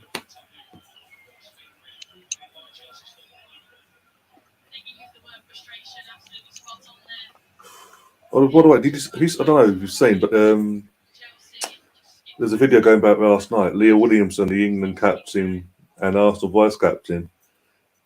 Also, she obviously done herself the ACL and all herself recently. She turned up at the local pub down the road from the Emirates. In the bar, she turned up, and obviously she was in the bar bit itself, pouring pints for the fans. And any fans that came back after the game to the pub, she bought every single one of them a drink on her, basically, to thank them for coming out and supporting the girls last night. That's very nice of her. I did see the photos of her behind because I happen to know a certain Arsenal fan through this channel that seems to promote everything and anything of Arsenal women. Now, I'm not going to reveal her name. Let's just call her Dottie. No, that's too obvious. That's too obvious. We'll call her Tony Cotty, and so basically, this individual, I learn a lot about Arsenal. I thought it was 4. Sorry, pulled it across the line. Oh, sorry, go on. So, what you see just there was a display of animal instinctual reaction. Ryan had just thought that it had become 4-0. Definitely one of the most dangerous deficits you can have in football. Well, fucking Thiago Silva played the Friday, almost did it into his own goal. What's it, Dotty from EastEnders? I'm going to need more information, Colonel. What would your order have been? And more importantly, how sued will I be if I actually say it out loud? Was it Dotty Cotty from EastEnders? Was it? But I think it's fair to say but you were doing it earlier with like the FTV lads, and you were all like, "Oh, I'm not going to say their names and that." So I thought I'll just do the same thing, even though you all know that I'm talking about who we're talking about, yeah. Who basically is like the unofficial Arsenal ladies reporter. Fucking hell, come on, get that 4th, please. Almost Xhaka literally almost scored as well now. There was a toy of them running through him like piss.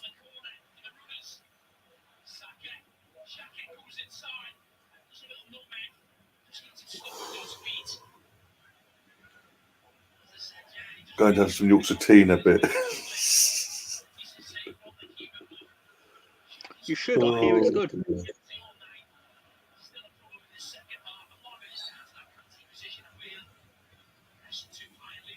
Come on, Trossard corner in. Come on. Here we go again.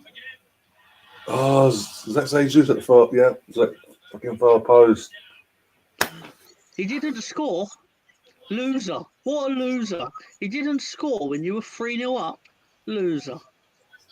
No respect for the game. How dare he? You audacity. Who does he think he is? Patrick Bamford? I'm saying nothing. No, talk to Leeds and all that. What was it last night? 2-2 in the end, wasn't it? Leicester and Everton. So it's not. Yeah. That's sort of the result you needed, really, both of them to draw. But the UNFOs needed that. Yeah, but the thing that made it daunting for Leeds is that both teams were going for it. Like, they haven't given up. They might not be good, but they've not give up on each other and the manager and things like that.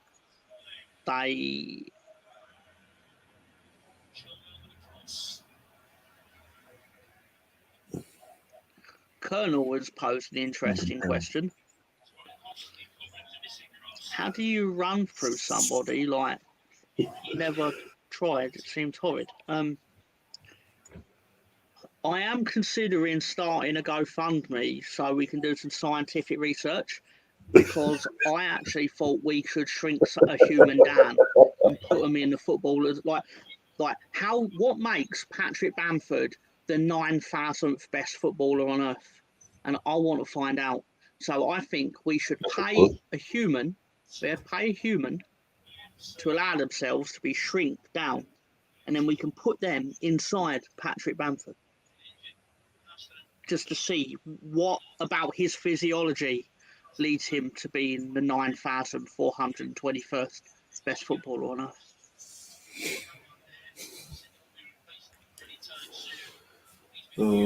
Customary look at Saliba.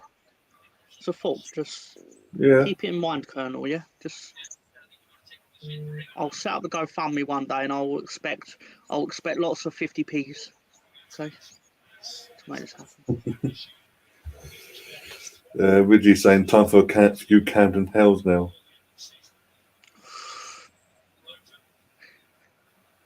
Too gassy for me. I've had a couple at the Emirates because that's like the Arsenal local thing. The local partners I've got with, and yeah, it's a bit too gassy for me. Come on, go. Oh yeah, go on.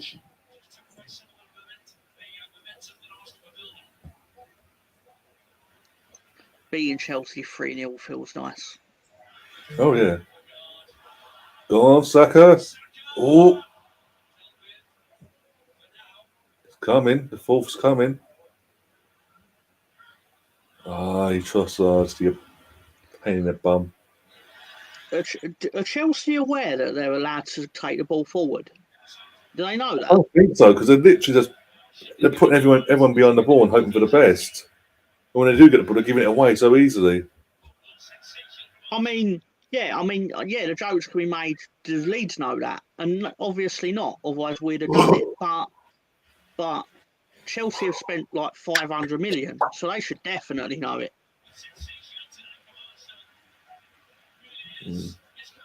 Chelsea, one shot on target in the game. What? Yeah. That was the left wing back, Ben Chilwell, first half. I want to know what Frank Lampard's next job is going to be, because I'm saying nothing because I'm saying the other currently. if he was even offered the Leeds job, I would leap out. My skeleton would leap out through my mouth, because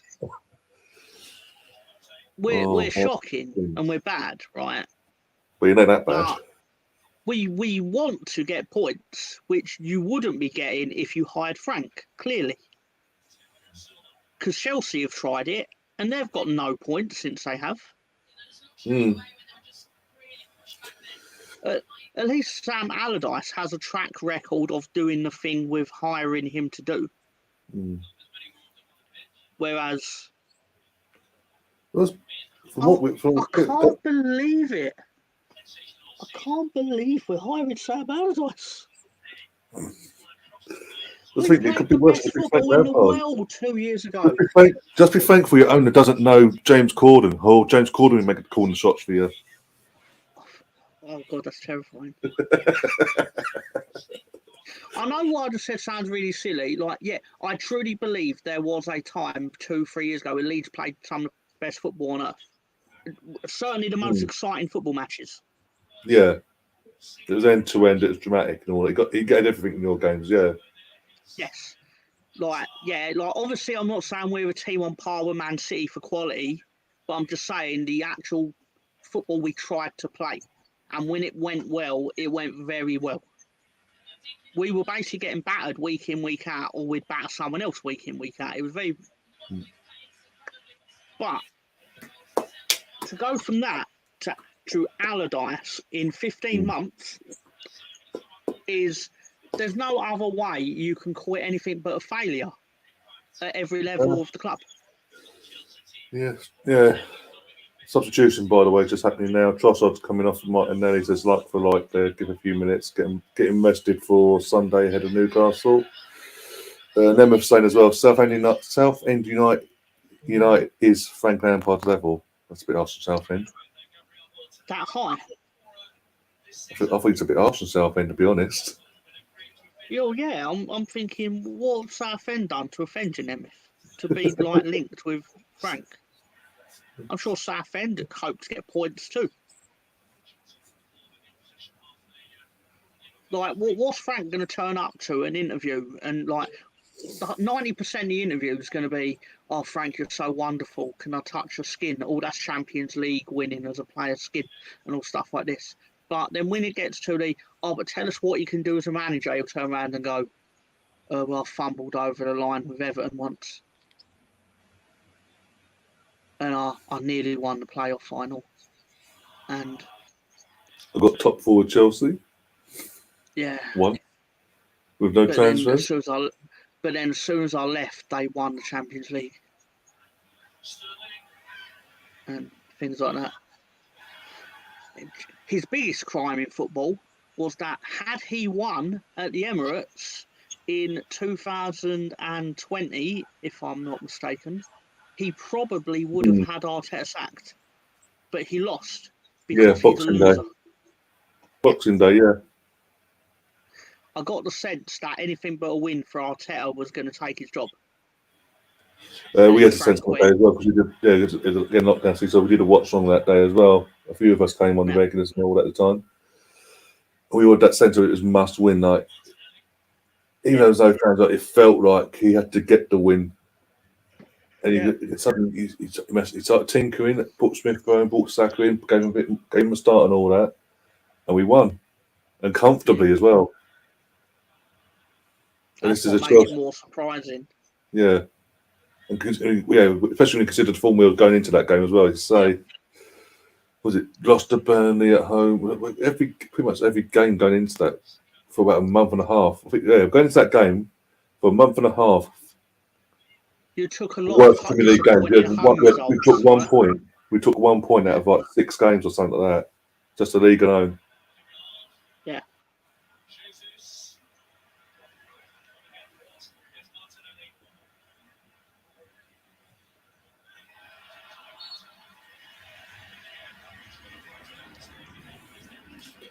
Okay, you were right. Potter's Bar Town. What's Potter's Bar done to you?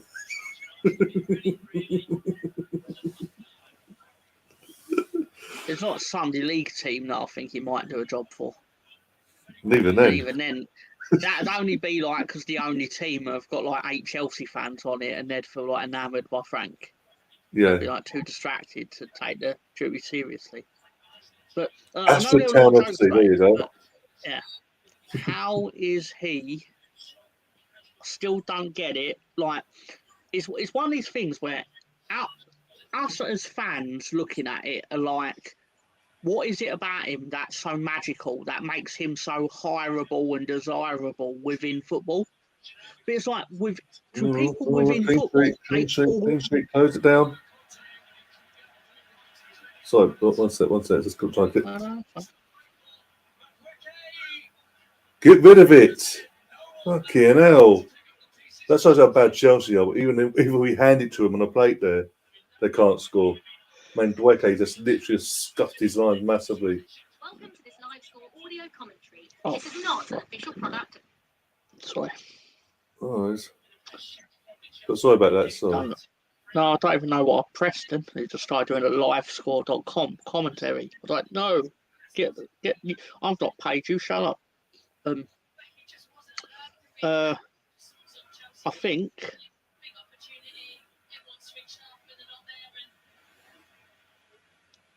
I just think it's unacceptable for Chelsea to spend 500 million in a season or whatever it is. I don't know. 600 million plus. To take 0 points from 6 matches. And most of the teams they've been playing have been on the beach. Yeah. Just getting the team, the league table up now on my phone. 1 sec. You're back top of the table, are you not? We are by 2 points, but obviously West Ham need to help us out tomorrow against Man City because the first of 2 games in hand Man City have West Ham and Brighton. Brighton game is away. 3-1. Looks like Personally, I switched off. Why we switched off? Oh, fucking hell. Happy about that. But Chelsea at 12th. Gabriel's down the plan. But yeah, we switched off. Why are we switching off at 3-0? Suddenly just switching off like this.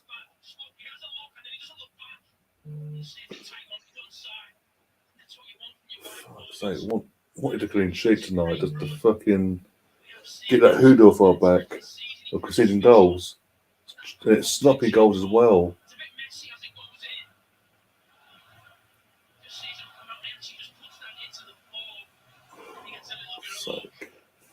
There's a fucking scoreboard. I was about to say, I like holding the league table upside down and feeling like Leeds have got the final Champions League spot.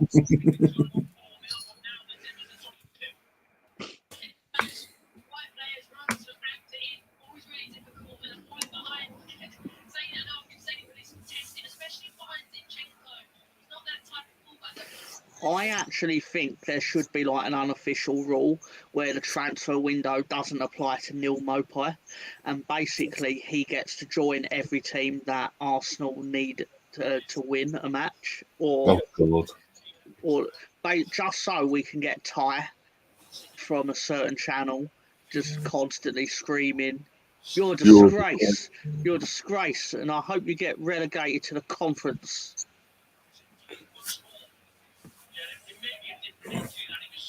Well, the irony is, since he said that, Brighton have got amazing. Got better. Yeah. You've not made them worse. You've made them motivated to be better than Arsenal. Will they ever be? No. Will they ever be? No, probably not. But he's motivated them to try. Bloody hell. Fucking Conor Gallagher's coming on now. Fucking hell. This, and Lampard's in trouble, and Conor Gallagher's coming on. He's probably checking team sheet and going, "Where's Tomori?" Come on, stop fucking about now. Get that full. God's sake. Harry Wilson's reliable. Why ain't he in our squad? But Frank, it's not 2019 anymore, mate.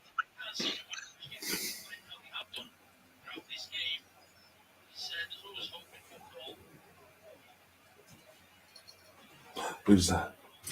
Oh, I cooked in it.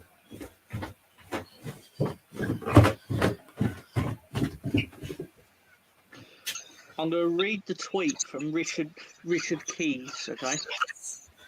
From Arsenal's favourite pundit. Who could that be, I wonder? Arsenal's favourite pundit, Richard Keys, okay? He tweeted 11 hours ago, "Big Sam is back." Oh, God. There's a female. The return of the dinosaurs. Hodgson, Warnock, Allardyce. You can't buy experience. Welcome back, big man. Yeah, you can. Welcome back, big man. What an incentive for him. Keep Leeds up and relegate Everton. Make it quick, I'm tired. I wouldn't say he's a man of class, Chris, but okay.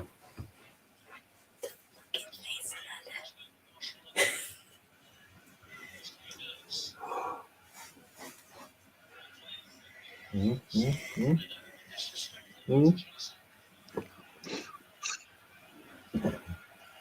on the early?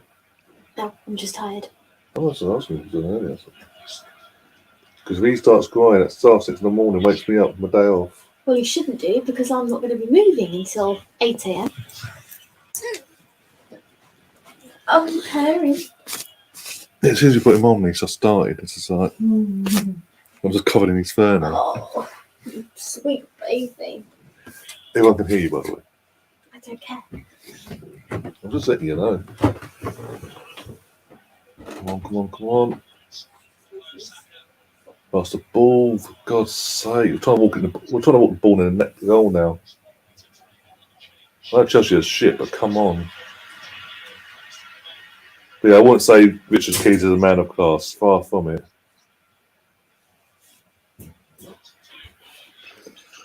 I find his rivalry with Arteta to be a source of amusement. It's petty. It's just because it's Arsenal, isn't it? It's, yeah, anyone else does that. Klopp, look what Klopp did on fucking Sunday, and yet nothing's been mentioned by Richard Keys. If that was Arteta, oh, what a disgrace! Need to get him fined. Chuck the book at him. Da da da da. Fuck off, Richard. Go shag your daughter's best friend. Allegedly. He's very. I don't know what the right word for it is. I'm not gonna say racist because I don't believe it's case. He's very like pro old school English manager. Yeah. I don't know what the word for it is, but it's very like he football men, like that's what he calls it. Like he likes his football men, like Meant to be men, sort of thing. Yeah. yeah, like whenever a vacancy comes out, he will immediately be like, right, which of my mates is currently out of a job, and he'll be like, give the job to Dicey. Never did. And he'd be like, oh. Yeah, worse things you could do than have a punt on Harry Redknapp. Oh God. So that's what he got. Bill Mudrick's been brought on for Sterling. Been booed on, by the way. Mikhailo Mudrick. Gallagher just came on and subbed him off in like 5 minutes. I swear he's just... What the... I'm confused. Jealous of Arteta's perfect hairline. Perfect hairline. Oh, yeah. And yeah, because the wife wasn't just ill, she had a terminal illness, so I say.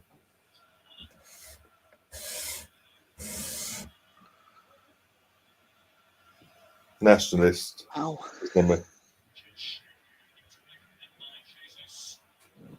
My actual favourite story about them. Oh, thank you. Yeah. My favourite story. You know, back in the day when like News of the World would run the Kiss and Tells. Oh yeah. There was one on Andy Gray. Richard Keys is professional partner. Let's say. Yeah. The banter merchants, or as they call it, it's just banter. Yeah. Okay. Banter, right? Yeah, and I can't believe that this is a thing. A woman did a kiss and tell on Andy Gray, right? But you know how, like, in 90% of them, it'd be Jack Nicholson took me back to his pad, and to show off to me, he put on a movie that he was in. Like arrogant, but all right, you're in the thing that you're showing off. Like, I did this. Andy Gray made this particular woman watch a Premier League match that he was commentating on. Oh God. And it's like, you're not even in it. It's just your voice popping in every 40 seconds. Yeah. Not even He's in just it. talking. Yeah. Yeah. She's like, he made me watch clips and video or football matches that he weren't even playing in.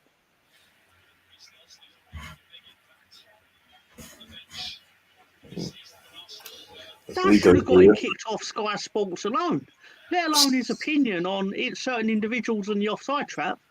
No, exactly. I mean, Dotty alone proves that he's demonstrably wrong on that, but just...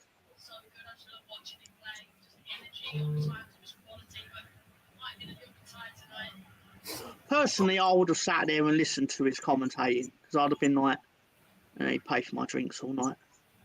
Might as well. But still.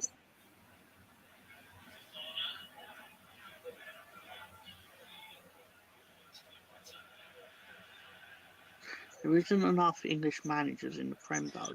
Look at what Howe has done. Yeah, but he's an upcoming English manager. It's not like the old school park the bus dinosaur mentality, basically. Eddie Howe will end up being the first Premier League manager. Obviously the first English Premier League manager to win it, probably at some point. The way it's going, but he will also probably be the first manager to be relegated from the Premier League and then win the Premier League. Yeah. Because I'm sure he was the Bournemouth manager when they went down. Yeah, and he left like a couple of days later to step down afterwards. Yeah, in the COVID season. Yeah, so that's proof. Yeah, you can come back from adversity, unless you're Frank Lampard, because you are bad at managing. Bad. Well, no, at least Eddie Howe, he started off his career where he did it. I think he was at Bournemouth as well. He started off at a level and built himself up, went off elsewhere, realised he weren't ready yet, came at Bournemouth, crafted his trade a bit more, got him to the Premier League, held him there for a few years. And now he's manager of the richest club in the world, basically, and putting up trees already. He's and again, the scary thing is with Newcastle is they're not even got going yet in terms of their spending, in terms of they ain't throwing money at the world class players yet. No, but they don't have. People forget they don't have to. They can. Well, they don't have to. They're the same. They haven't even done that yet. I mean, like 2 years ago, they couldn't have got Alexander Isak. No. He's gone there because of the wages they can pay him. Yeah. And the fact that there's obviously a project, like it'd be like joining Man City in 2008. Like you're getting in on the ground floor of something that's going to happen just because of the money that they have. That's all that's happening now. So when people were like, "Oh, they've done it on a budget," it's like not really. It's like you're buying players you ordinarily wouldn't have been able to secure. But with the financial power they've got over Man City, they could quite easily, let's be honest, they could quite easily just go, okay, let's go, boom, in terms of players itself. But they're doing it the right way in terms of just going, get the foundations in first and go year by year.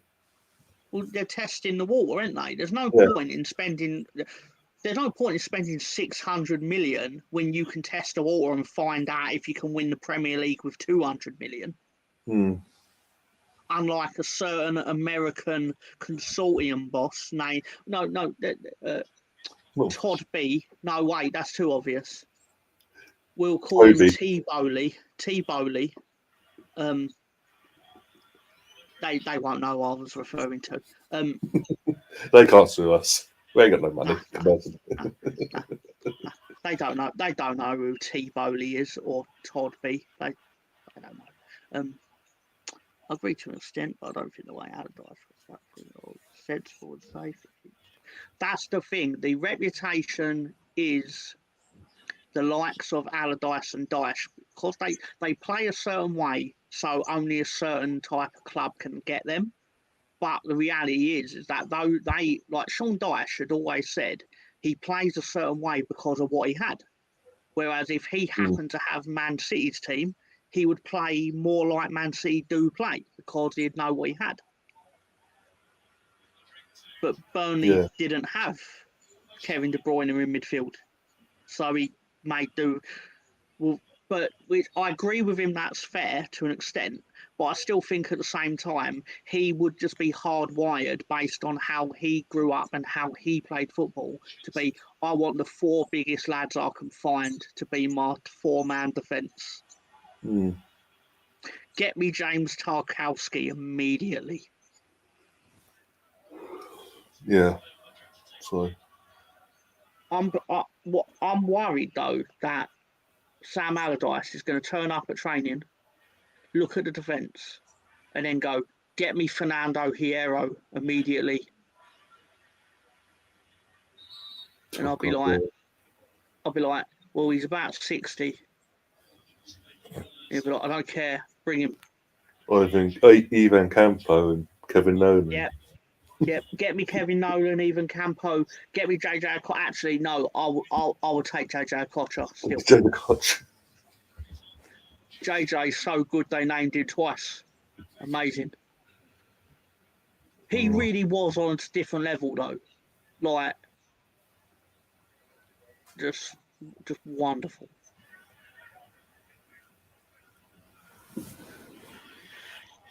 To answer your question, Chris, who would have thought they'd be back in management? Everyone. Because, and I know that's not the answer you're expecting, like you're expecting like, oh, it's surprising. It is surprising. But the reality is they will only leave football when they're dead. One of the three will literally die at the training ground of a club they are employed at. I know that sounds morbid, but that's their mentality, is that they try and stay at home for a bit and they're bored of it, and then a phone call comes in and they take the job.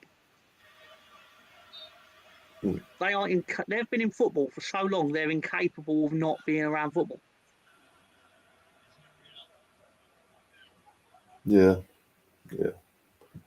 Where's Pardew, by the way? He's just disappeared, didn't he, after Palace? Went to Holland briefly, and then that didn't work out. Oh yeah, but he disappeared because he was terrible. So is them, but he's good about. No, but they've actually got things on their seat. Like they are well known and respected firefighters. Like they've been doing it for 30 years. Whereas like Alan Pardew had 1-2 good seasons. Alan Pardew got an 8-year contract because he had one good year. Got 5th of Newcastle that year, yeah. Yeah. Because he nearly got 4th, he was awarded with 8 years. That's also probably why he's not in football, because he got 8 years worth of money. Gabriel's gone down again. This ain't good. But I will look at what Alan Pardew has been doing, because why not?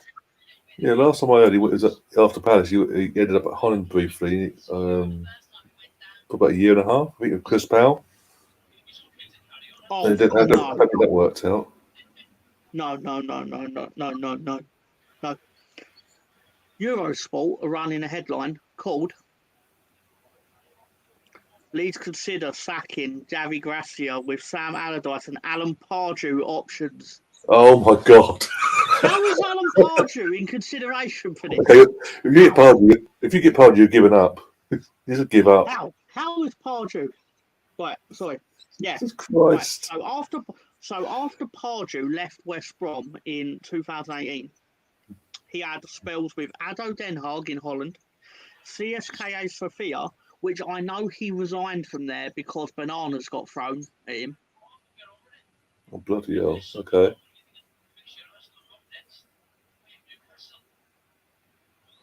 No, sorry, I've told that wrong. Bananas were not thrown at him. They were thrown at who you would unfortunately assume they were thrown at, and he left in protest because he didn't want the club. He didn't want to be around the club like that. Perfectly understandable. Right, so I'll give him that. That's fair enough. That's obviously noble of him. But then he had his latest spell was with Aris Thessalonica in Cyprus, I believe. I believe it's Cypriot. Alan Kerber's stupid. Yeah, jobs in Charlotte. West Ham, sorry. It actually might be Greek. My apologies. Greek Super League, sorry. He signed a 1-year contract. On the 14th of September 2022, he signed a 1-year contract with the option of a further year. He left the club 6 months later. Yeah. Amazing. Do you know Alan Kirbishley is the manager that has been linked with... Yeah. I corrected myself, Chris. Behave yourself.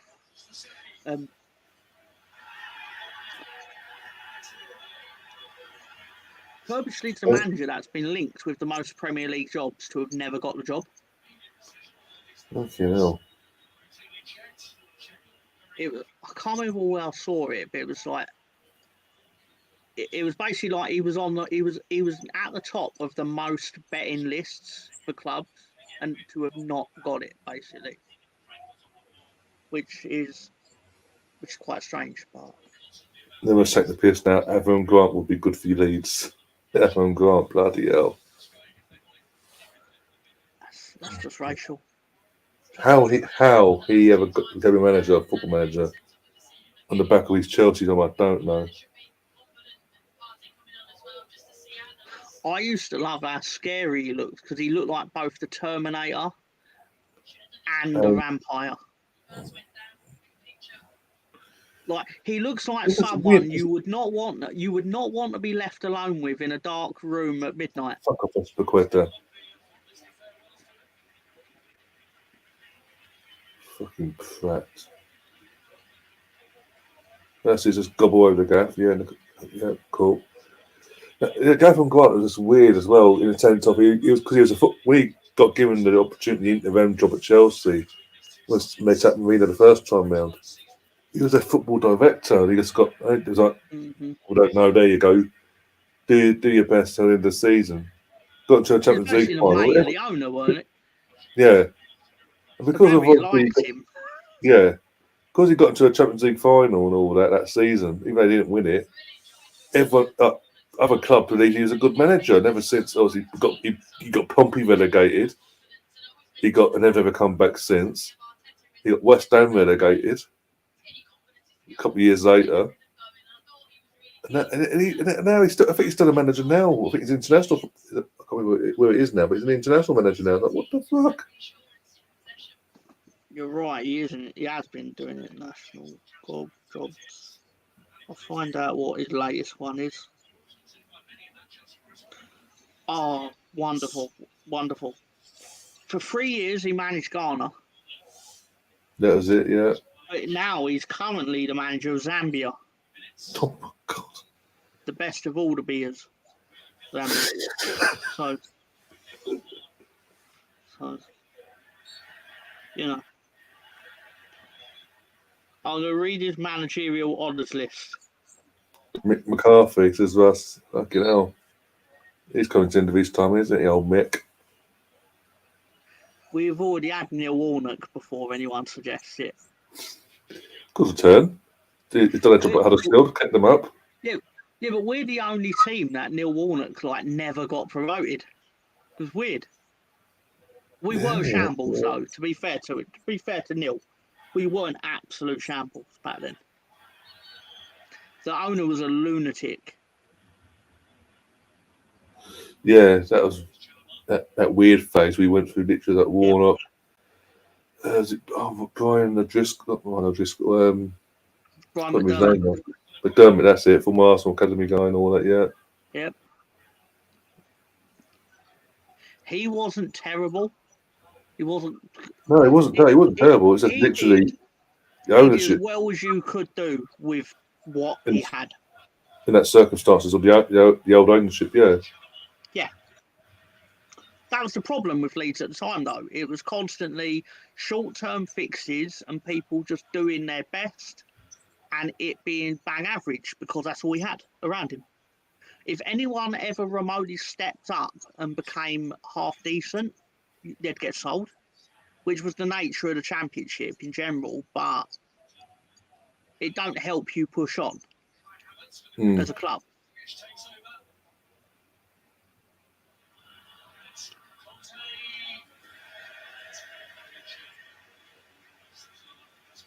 He did win the Israeli Toto Cup. He won the Israeli Toto Cup. Yeah, not in a Toto Cup. The Israeli Toto Cup. Oh my which god. is basically like the Israeli League Cup, I believe. What I can tell. Yeah, it's the third most important competition in Israel. Only third. Okay. Yep. And he also won the Israeli State Cup, which is the second most important. He's basically won everything in Israel, basically. Mm. And then he also won the Serbian Super League.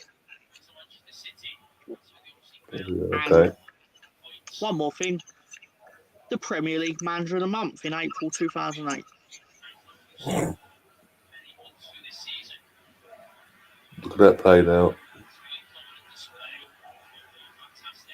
Russ saying Phil Brown, and then Nemeth says Phil Brown is Southend. Is a Southend legend. You know.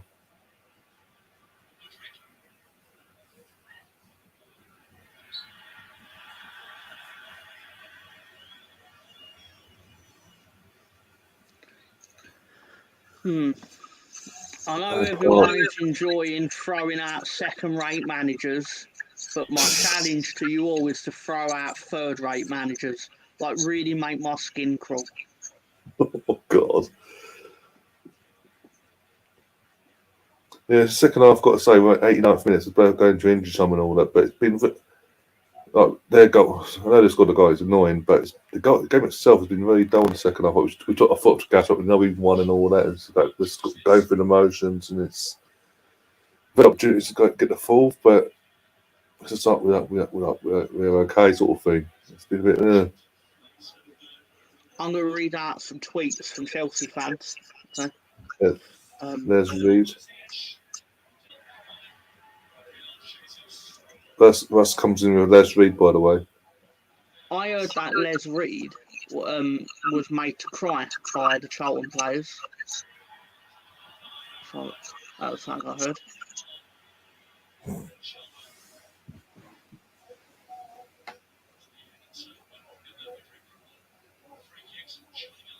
Who's Wayne Shaw? What's that? Who's No idea, Wayne Shaw. It's Les Reed, bro. Yeah, Les Reed. Big Frank. Paul Jewell? I don't want no Nazi parties at Leeds. Nazi orgies or whatever it was that he did when he was at Derby. We ain't Wigan. I'll take Terry Connor though. Terry Connor's first ever goal in football was for Leeds United. Juan de Ramos. Fucking Juan de Ramos.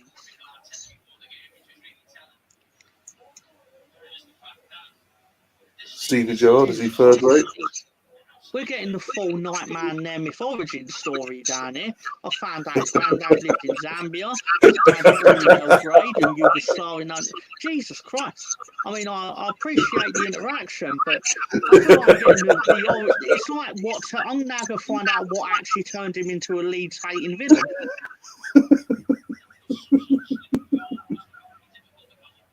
Did you fall out of a plane or something and land on the roof of Ellen Road? Or... Dr. Joseph. Jesus Christ. Quite sure the guy went the fire. And then got fired because of it. Because he obviously did it, so Betts would win. Brilliant. Oh, dear.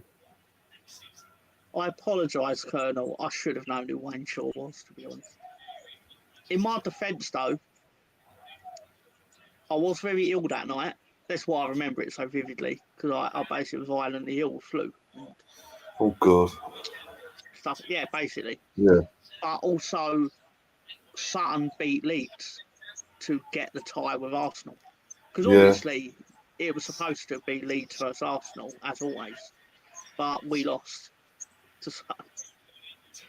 Postman scored, if I remember rightly.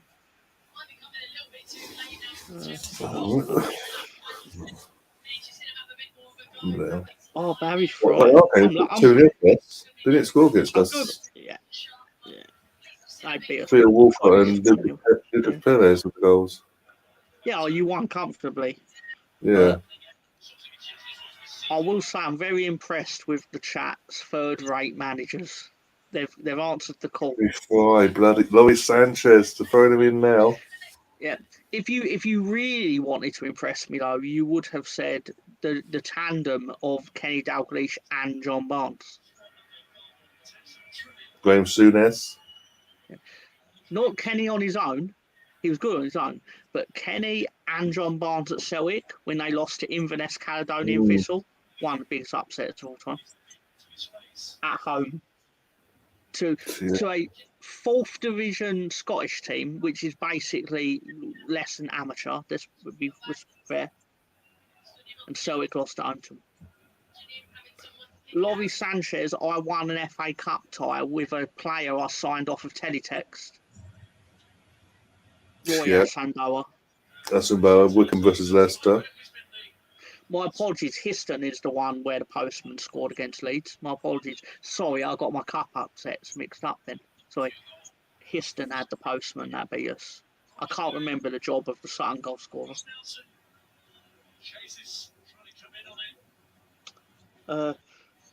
Peter Smith has wrote, Chelsea really needs someone with creativity, determination, and never say die attitude of Frank Lampard's agent. Dave Jones has been mentioned in the chat now. Sol Campbell, yeah, but he got started, hasn't he? Okay. I know I said third-rate managers, but I didn't mean people that have been put on trial for sex crimes. Did he make it to trial? Can't remember. But but Dave Jones, I've no idea. In the end. Keep it PG, lads. Yeah.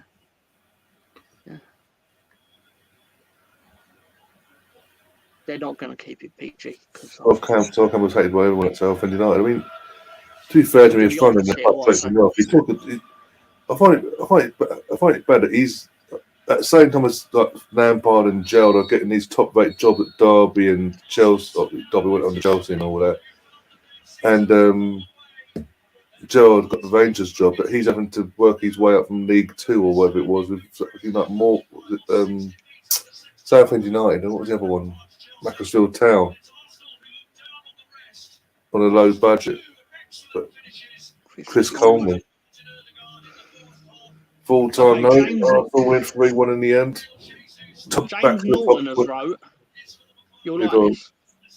Worth remembering that at the end of January, Chelsea were considered to have won the transfer window. You're the one that recommended fucking Frank Lampard. People forget that. People were talking like Chelsea had the best transfer window of all time. Yeah, let's spunked all the money against the wall. Yeah. I think it's just important that we definitely forget that Chelsea won the transfer window. We definitely should not use that as a stick to beat Chelsea with. Nemeth's just voted now. He wait till the final whistle. Okay. Gary Monk. Oh my God. He's already managed. He's already been one of us. I'm not double dipping managers, mate. Especially not the third-rate ones. Especially he did so poorly. One of the. No, I think we finished 7th with Gary Monk, to be fair to him. But he wouldn't renegotiate the second year, so he just fucked off after the first year. I think he saw the writing on the wall that the setup was quite shoddy behind the scenes. So he was like, just going to... My 1-year contract is up. See you later. Chelsea have tweeted defeat this evening. I didn't know that, to be honest. Sol Campbell in an interview called Southampton by accident. I didn't know that. That's another one who I know what he's doing there. I was going to say that's another one that was at least he took us to the playoff final where we lost to Cardiff. Not Cardiff. We lost to Watford in Cardiff. Oh, who was in charge then? I can't remember who it was now. Kevin Blackwell. Which Russ has basically gone on to the Leeds Wikipedia page and he's just scrolling down. And because we've had so many managers, you actually get to flick the screen. Like you do a proper flick and you're not even halfway down the list of Leeds managers. It's like Tinder but football. Yeah, it's like Leeds manager roulette you can play basically. Where you just like you flip and you go, oh, what one did I land on? Oh look. I love the way another one. To get another one.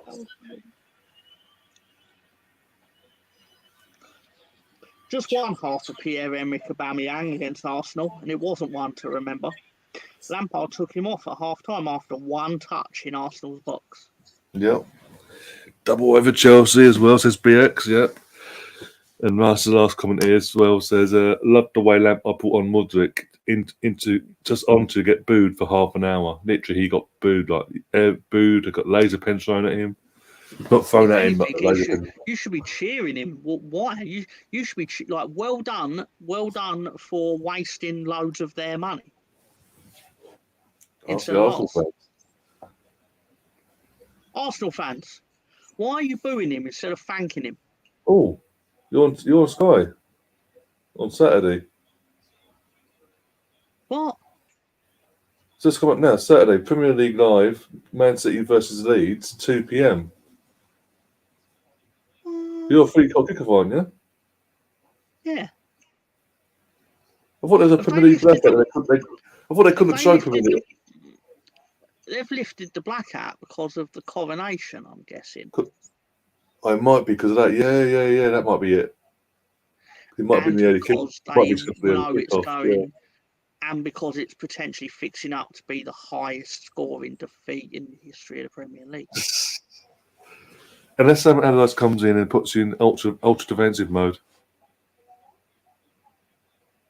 Well, let me do a reenactment of what will happen tomorrow morning. 3 p.m. kickoff is allowed on a Saturday, but it's never happened before on TV wise, UK wise anyway. But yeah, combination. But yeah, it's on. Sorry. Well, I'll tell you, Nemeth has now gone to play Leeds manager roulette on the Wikipedia page as well. They don't actually sound like football managers. They all sound like the names of like just random people, like the random name generator. Yeah, I know Heckingbottom got promoted with Sheffield United. So Joe's technically a doctor. Anyway, I say this. Tomorrow at training, assuming it's Allardyce, his main tactic against Man City is 100% going to be Man City can't score if the ball's in Rose Ed, lads. If that ball comes towards you, just hoop the fucking thing. Yeah. It's gonna be. I know he will go. I don't want to see any of that ticky-tacker shit. I just want you to get rid of it. You know that's what he's going to be saying, and because that's what we probably should have been doing for much of the year, to be fair. But they are literally playing Leeds manager roulette now. they are playing Leeds. He actually was I think he was Man United's assistant manager. I think he was Fulham manager once. At Brentford, he was. I don't think Fulham. I can't remember now, actually. I'm sure Mudestein was Fulham. Because I think they sacked him and brought in Felix Magath. It was, yeah. I think. Anyway, it will be all Leeds players in your own box. Well, if it's not, Sam, it will be frightening. I predict pain, but not for Leeds, because we're going to beat Man City. No, obviously not. Obviously not. I just wanted to be a bit for the comedy. I thought, cat among the pigeons a bit, because I notice the Arsenal fans have a trend of like you're always looking for chinks in the armour and like reasons that Man City's opposition can defeat them. And I noticed Joel earlier was really reaching. Joel was really reaching, whereas like everyone else was like, I can't think of a single reason to delude myself that Leeds have a chance in this football match. And I don't blame you. Well, this is until further notice, until Man City do drop points, if they are going to drop points in this running, this is what we've got to keep doing. We've got to do our wins and all that from here on in for the last 4 more games. We've got to win now. But we've just got to hope now on other teams doing us a favour somehow. Starting from tomorrow night, West Ham. To be fair, Colonel, as much as I've shouted at Leeds for about half an hour yesterday, it's still not bad enough that we need Steve McLaren.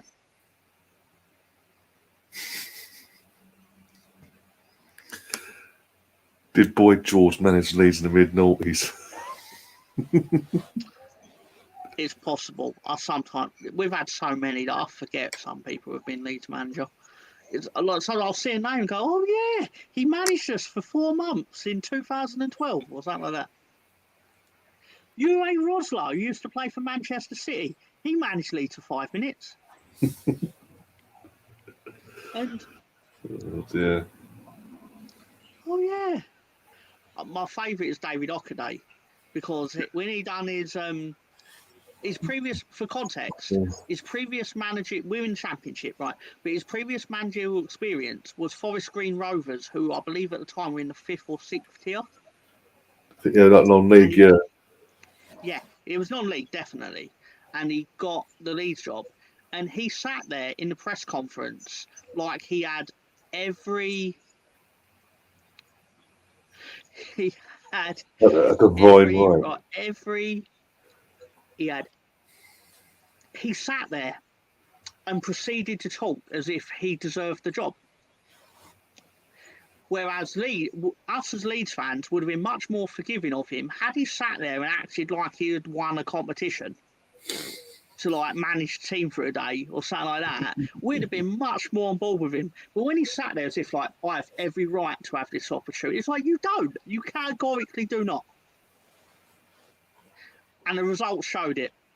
But anyway, yeah. I don't know what the last name of Motherwell's manager is, but my kettle's fine, thanks.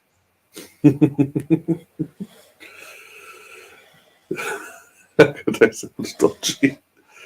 Oh, trust Sam to make things dirty. Fucking hell. Long ball to the mighty Bamford. Yeah. You're the only person I've ever seen call him mighty, because he scored 16 goals for us and no one called him mighty even when he did that in the Premier League. He scored a hat-trick at Villa Park and we still didn't call him mighty. So you must be a closet Bamford fan. We found you. Simon Grayson. Bob Gladwell. Bob's not managed us, but he might as well have, because, you know, we seem to be taking everyone else on that fucking island. It's not an island, is it? Not an island, America, is it? So it's a rather large landmass. But basically, yeah. Yeah. When's Joel appearing with his insight? I don't know what's going on. One second. Or is it his bedtime? I'll give him a couple more minutes and we'll see. He was late. First half-time. Sorry. Odegaard got player of the match, by the way. Apparently. He's on the screen. And Ian Dowie, I take you back. Paul Lambert, bloody hell, I won't be that desperate. I'll read it correctly. Bill and Ben, the Flower Pot Men, managed Leeds as a partnership in 2013. It's perfect. It's actually quite plausible. Alex McLeish, Paul Lambert, Odegaard deserved. Peter Reid did manage us. Yeah, but just like a couple of years or so before you went down, wasn't it? Yeah. Do you know, urban legend, right? You are never more than 1 mile away from someone that has managed Leeds United. Just keep that in mind. No matter where you are in the world, you will be in the vicinity of someone that has managed Leeds United. Just know that. Yuri was there, former Brentford manager as well. Owen Coyle, Steve Keane. Steve Keane. Better try to ambivalent. Other guys deserve it to be honest. I find that funny. I hate it so much. At least you get Tom's boy Almost to play target man. Oh my god, that would be incredible. Oh dear. My boy Almost. Steve Evans, the flip-flop man. Defense. Christ. The man who sat on Sky Sports and said that Bielsa would fail in England because he didn't know the league. He didn't know the Championship. He didn't have what it took. What was it? When Hull was asked in the Premier League, they hired what's his name now? Marco Silva. Yeah, and Paul And Merson. he had to pay fee. Yeah. That's right. They literally had the same mentality. Every time a new manager comes in from a board, they don't know the league, what they're doing. Yeah. Last January, when Everton were looking for a new man before they hired Lampard, the board sounded out this guy from Portugal, this Portuguese guy managing the board. The fans, oh, what are you doing? Never heard of him. Doesn't know the league. We're in a relegation scrap. We need Fat Frank. They got Fat Frank, kept him up, and now what? It's funny you say that because when Chelsea rehired Frank, he literally said in his press conference, "I know the club, I know the league, I know the stadium." It's my club. Yeah. He went to a new. He took the cliche to a new level. He knows the club. He knows the club. He just knows the club. Knows the club. Martin Yole, bloody hell, that's going back. Felix McGrath, Alan Clark. Do you know Alan Clark scored the winning goal in the 1972 FA Cup final against Arsenal? Barton. That might have been why your fingers started to burn a little bit when you typed it.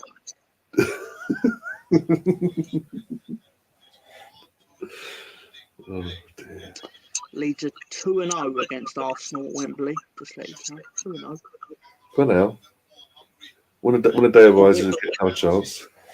We're not going to a cup final anytime soon. It's going to stay 2-0 for the end of time. Got to give you something at least, haven't we? But when else are we both going to make the cup final when we draw you every year anyway? Yeah, especially the early rounds of the FA fucking Cup, yeah. It's like a fucking rite of passage every season. Third or fourth of the FA Cup, Arsenal must play Leeds, and vice versa. It must happen. But Sam, are you willing to admit that Lampard knows the club? Knows the club. Knows the club. It's like us turning up one day in our respective training grounds, going, "Give us both our clubs looking for manager. We know the club, we know it inside out, we know the fans, we know the players."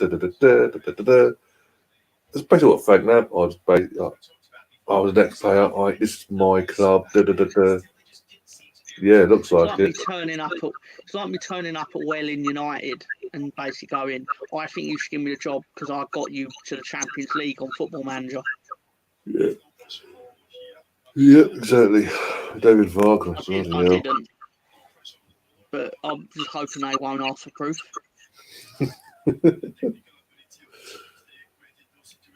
But, you know. Yeah, Sam says Lampard knows Chelsea. He knows the club.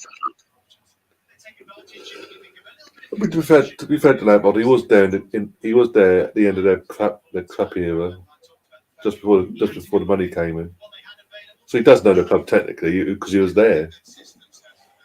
He just rode along the way as they go through that successful era. I couldn't agree more. He simply just knows the club.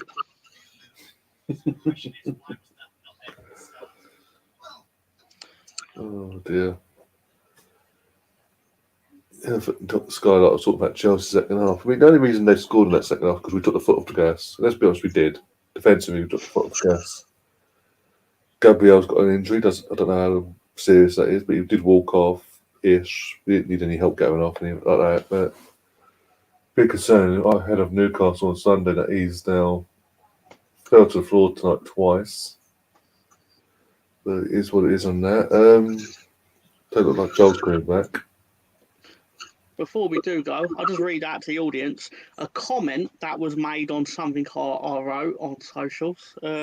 It's not even at me, to be fair. It was an argument between some people in the comment section of saying I wrote. So I sat back, basically, just put my hands behind my head and was like kicked up.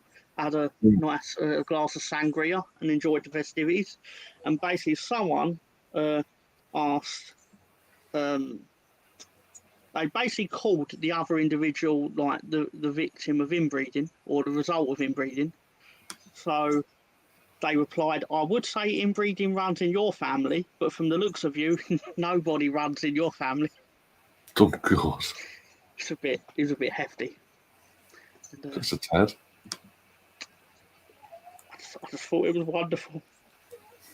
I was just, Oh, I God. got a bit emotional actually because it wasn't aimed at me. So and I needed that enjoyment and win because let's be fair, football has not been very friendly to me lately. So. Oh, dear. So yeah, thank you to everyone that has tolerated me being around tonight. Thank you to all the racists in the chat and that have been Leedsist all night.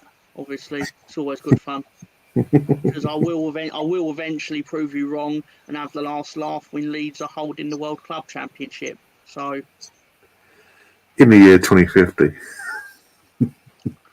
well, yeah, because they are. I think they are trying to move it to every 4 years. So God. but we'll get there. We'll get there. And not in Football Manager. Just In reality, you mean to mean in reality. yeah, on Earth, this Earth, rotations and going around the sun and stuff like that. Okay, science. But no, seriously, thank you everyone. Yeah. Thank you for keeping me entertained while I eat my crisps. Sorry, Pringles. So I added World and Club to the Championship. I did. And partly why I added the World Club to is because I know the club. So I know the club. So I can't stop saying it. Cannot stop saying that cliche. I know the club. Oh, God. Oh, but the best thing is we got the 3. The main thing is, and the best thing is we got the 3 points. Yep. Got the win. Got back to winning ways tonight, Arsenal, and we're for at least 24 hours. We're back to top anyway. Keep the pressure on City, making them aware that we ain't going to just fade away and let them walk away with it now. That's not the most important thing. Arsenal winning weren't the most important. It was Frank losing was the most important thing. He's now 1 defeat away from being the official James Bond of football. 007. Who have they got this weekend? Do you know? You're right. Oh, we've got to find out. Got to find out. Cool. How can we leave it without knowing that? 2 goals in all competitions as well. They've lost every game. Oh, they're going to Bournemouth. Come on, Bournemouth. Come on. Motherfuckers. Come on. This is my commitment to the hatred of Frank. I want Bournemouth to win. Oh, God, imagine the scenes. I have no delusions of grandeur. I know we're not catching Bournemouth in a million years. Come on, Bournemouth. Oh, dear. So we go. We've got what's up, Ryan? Easy peasy win. Chelsea's Vane on to West Ham. Come on, West Ham and Leeds. So, well, we've got a Leeds fan here, and he's not very confident. So let's just say that. But yeah, only in Chelsea fans went, oh, we did win the second half. Mate. We were 3-0 up, mate. We took the fucking pressure off. That's all. We took the foot off the gas. We knew we had the 3 points. We knew did that. You weren't coming back at 3-0. It's Chelsea. As I say, since that was coming in. I'm thinking, oh, it's so nice, Sam Cohen Leeds, and I realise because we're playing Man City, isn't it? Yeah. Yeah. Not because of me at all. Yeah. Just realised. Yeah. Wonderful. You do not believe that, Colonel. You lying fucker. So now, oh God. Leeds 2-0. Oh my God. Oh my God. You know what? If that was to happen, if Leeds were to win and with a clean sheet on Saturday, I would personally give Tom free membership for the whole summer. If it meant we won the league. Just for context, that means he's giving me a prize to the value of £3 Basically. Well, 4 technically because that goes into next August and all that. You'd extend it to a 4th month. I would extend it. Of course. The whole close season. From the end of May all the way through to the start of the season would be in August. So you'd get 4 months. Right. June, July, August. And I'd quite like saving £4, so I'm going to have a word with the team. I'll work with Allardyce and the team. Oh, dear. I would say I know we'll fight them. but based on how we played the other day, I'm not actually so certain we will. Which is upsetting. That'd be Big Sam's job now. If and when he does get officially announced and all that, get this team organised quick. I think we're now 2 wins away from equal most wins in the Premier League season. I actually think Colonel is more. It's more that he's supporting Allardyce more than Leeds. I think so. I think he's separating the two entities. But seriously, thank you for having me on, Ryan. It's very kind of you. Thank you for coming on as well and keeping me sane and keeping me company. I'd have only been washing my hair anyway, so. Oh dear, same here. But apart from that, yeah, thanks to obviously Tom and Joel. I don't know why he hasn't come back. We got an early start in the morning probably. But thanks for Joel coming along as well tonight, and everyone in the chat. We saw Gary briefly, all the usual suspects as well. We haven't seen Stefan, but this is worrying though. We haven't seen Stefan since Saturday when Ipswich got promoted. He hasn't been in a live stream chat since. How bad is his hangover? We need to check in on him if we can, guys. Oh, sorry, breaking news. Sorry. Oh, go on quick. Per the Athletic, Leeds are set to confirm the appointment of Sam Allardyce tomorrow after finalising terms for the former England boss to become their new head coach. Sorry. No, it's fine. Breaking news and all that. Who it's for, you got to break. You got to say it what it is and all that. But yeah. Oh dear. I wonder if they're actually going to sack Javi Gracia, or are they just going to hope that a hybrid Sam does his job, but they hope that Sam's going to start doing his duties, and no one's actually going to tell Gracia that he's been sacked, and hope that he just gets a message. Just want to just turn up on the day and just start. Yeah, brilliant. Oh God, I do feel sorry for him. He started off well. He started off well, and that, as I said earlier in the stream, that fallout at half time between Luke Ayling and the other players and all that has fucked him basically. One more thing, sorry. Tom Noble on Twitter, whoever that is, has wrote, "I'll give Leeds United some credit. I'd rather have Allardyce in charge than Frank Lampard." That's true. You've got to take that as a pass. It's true. Oh dear. But with that, we are going to go because the comments are still coming in. That's not PG. That's definitely not PG. Have a good night, everyone. Thank you for keeping us company. Yeah, just moving on, Russ. Yeah, don't watch my podcast tomorrow night. Don't watch the Full Nelson podcast tomorrow night. Don't waste your time. Even if you sub to it and the notification comes up, don't bother. Don't waste your time. It's not all a fun time. There's not all visual images and stuff that I'll put together for it to amuse myself. Just don't bother. Don't bother. Don't follow me on Twitter either. I'll pass it under Dotty. Don't worry. But with that, we'll be back possibly tomorrow. I'm going to chat with Liam later on, see how he's recovering from his night out tonight at the Emirates and all that. If he wants to do a watch stream for tomorrow's Man City West Ham game, we'll do that. I'll let you guys know as soon as I can. After all the latest stuff, we'll be back on Friday for the women's WSL game against Leicester. Well, obviously Leicester picked up a bit of form, but obviously we need to get something in our last few games to try and get the last Champions League spot in the WSL wrapped up quick and deny Emma Hayes any Champions League football for next season. If we can, fantastic. So that'll be on Friday.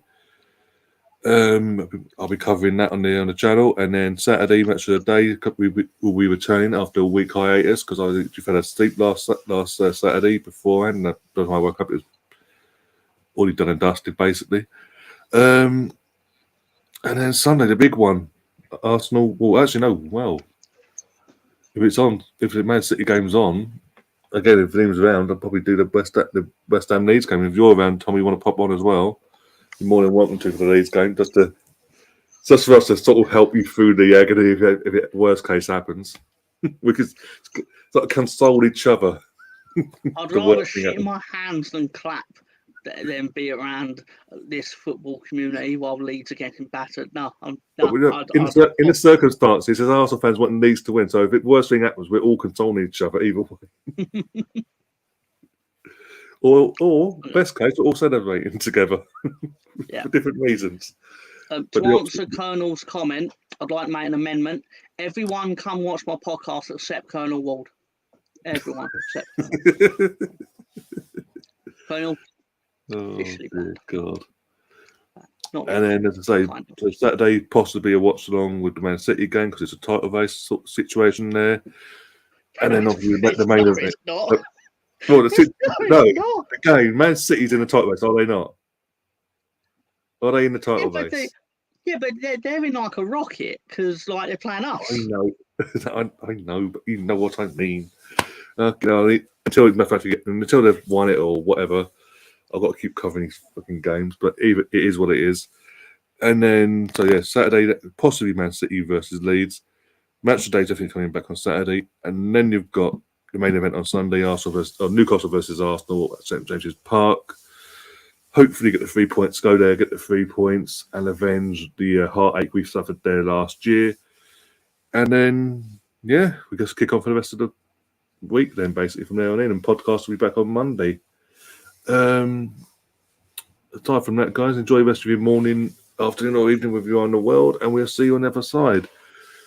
We're finally back to winning ways after 5 games. We're back to 4 games, and the 5th game now back to winning ways, and yeah, fantastic! Woohoo! Lampard still can't get a win for love nor money. Let alone get a performance, but hey, it is what it is, and we move on as always. Up the Arsenal! Come on, you guys!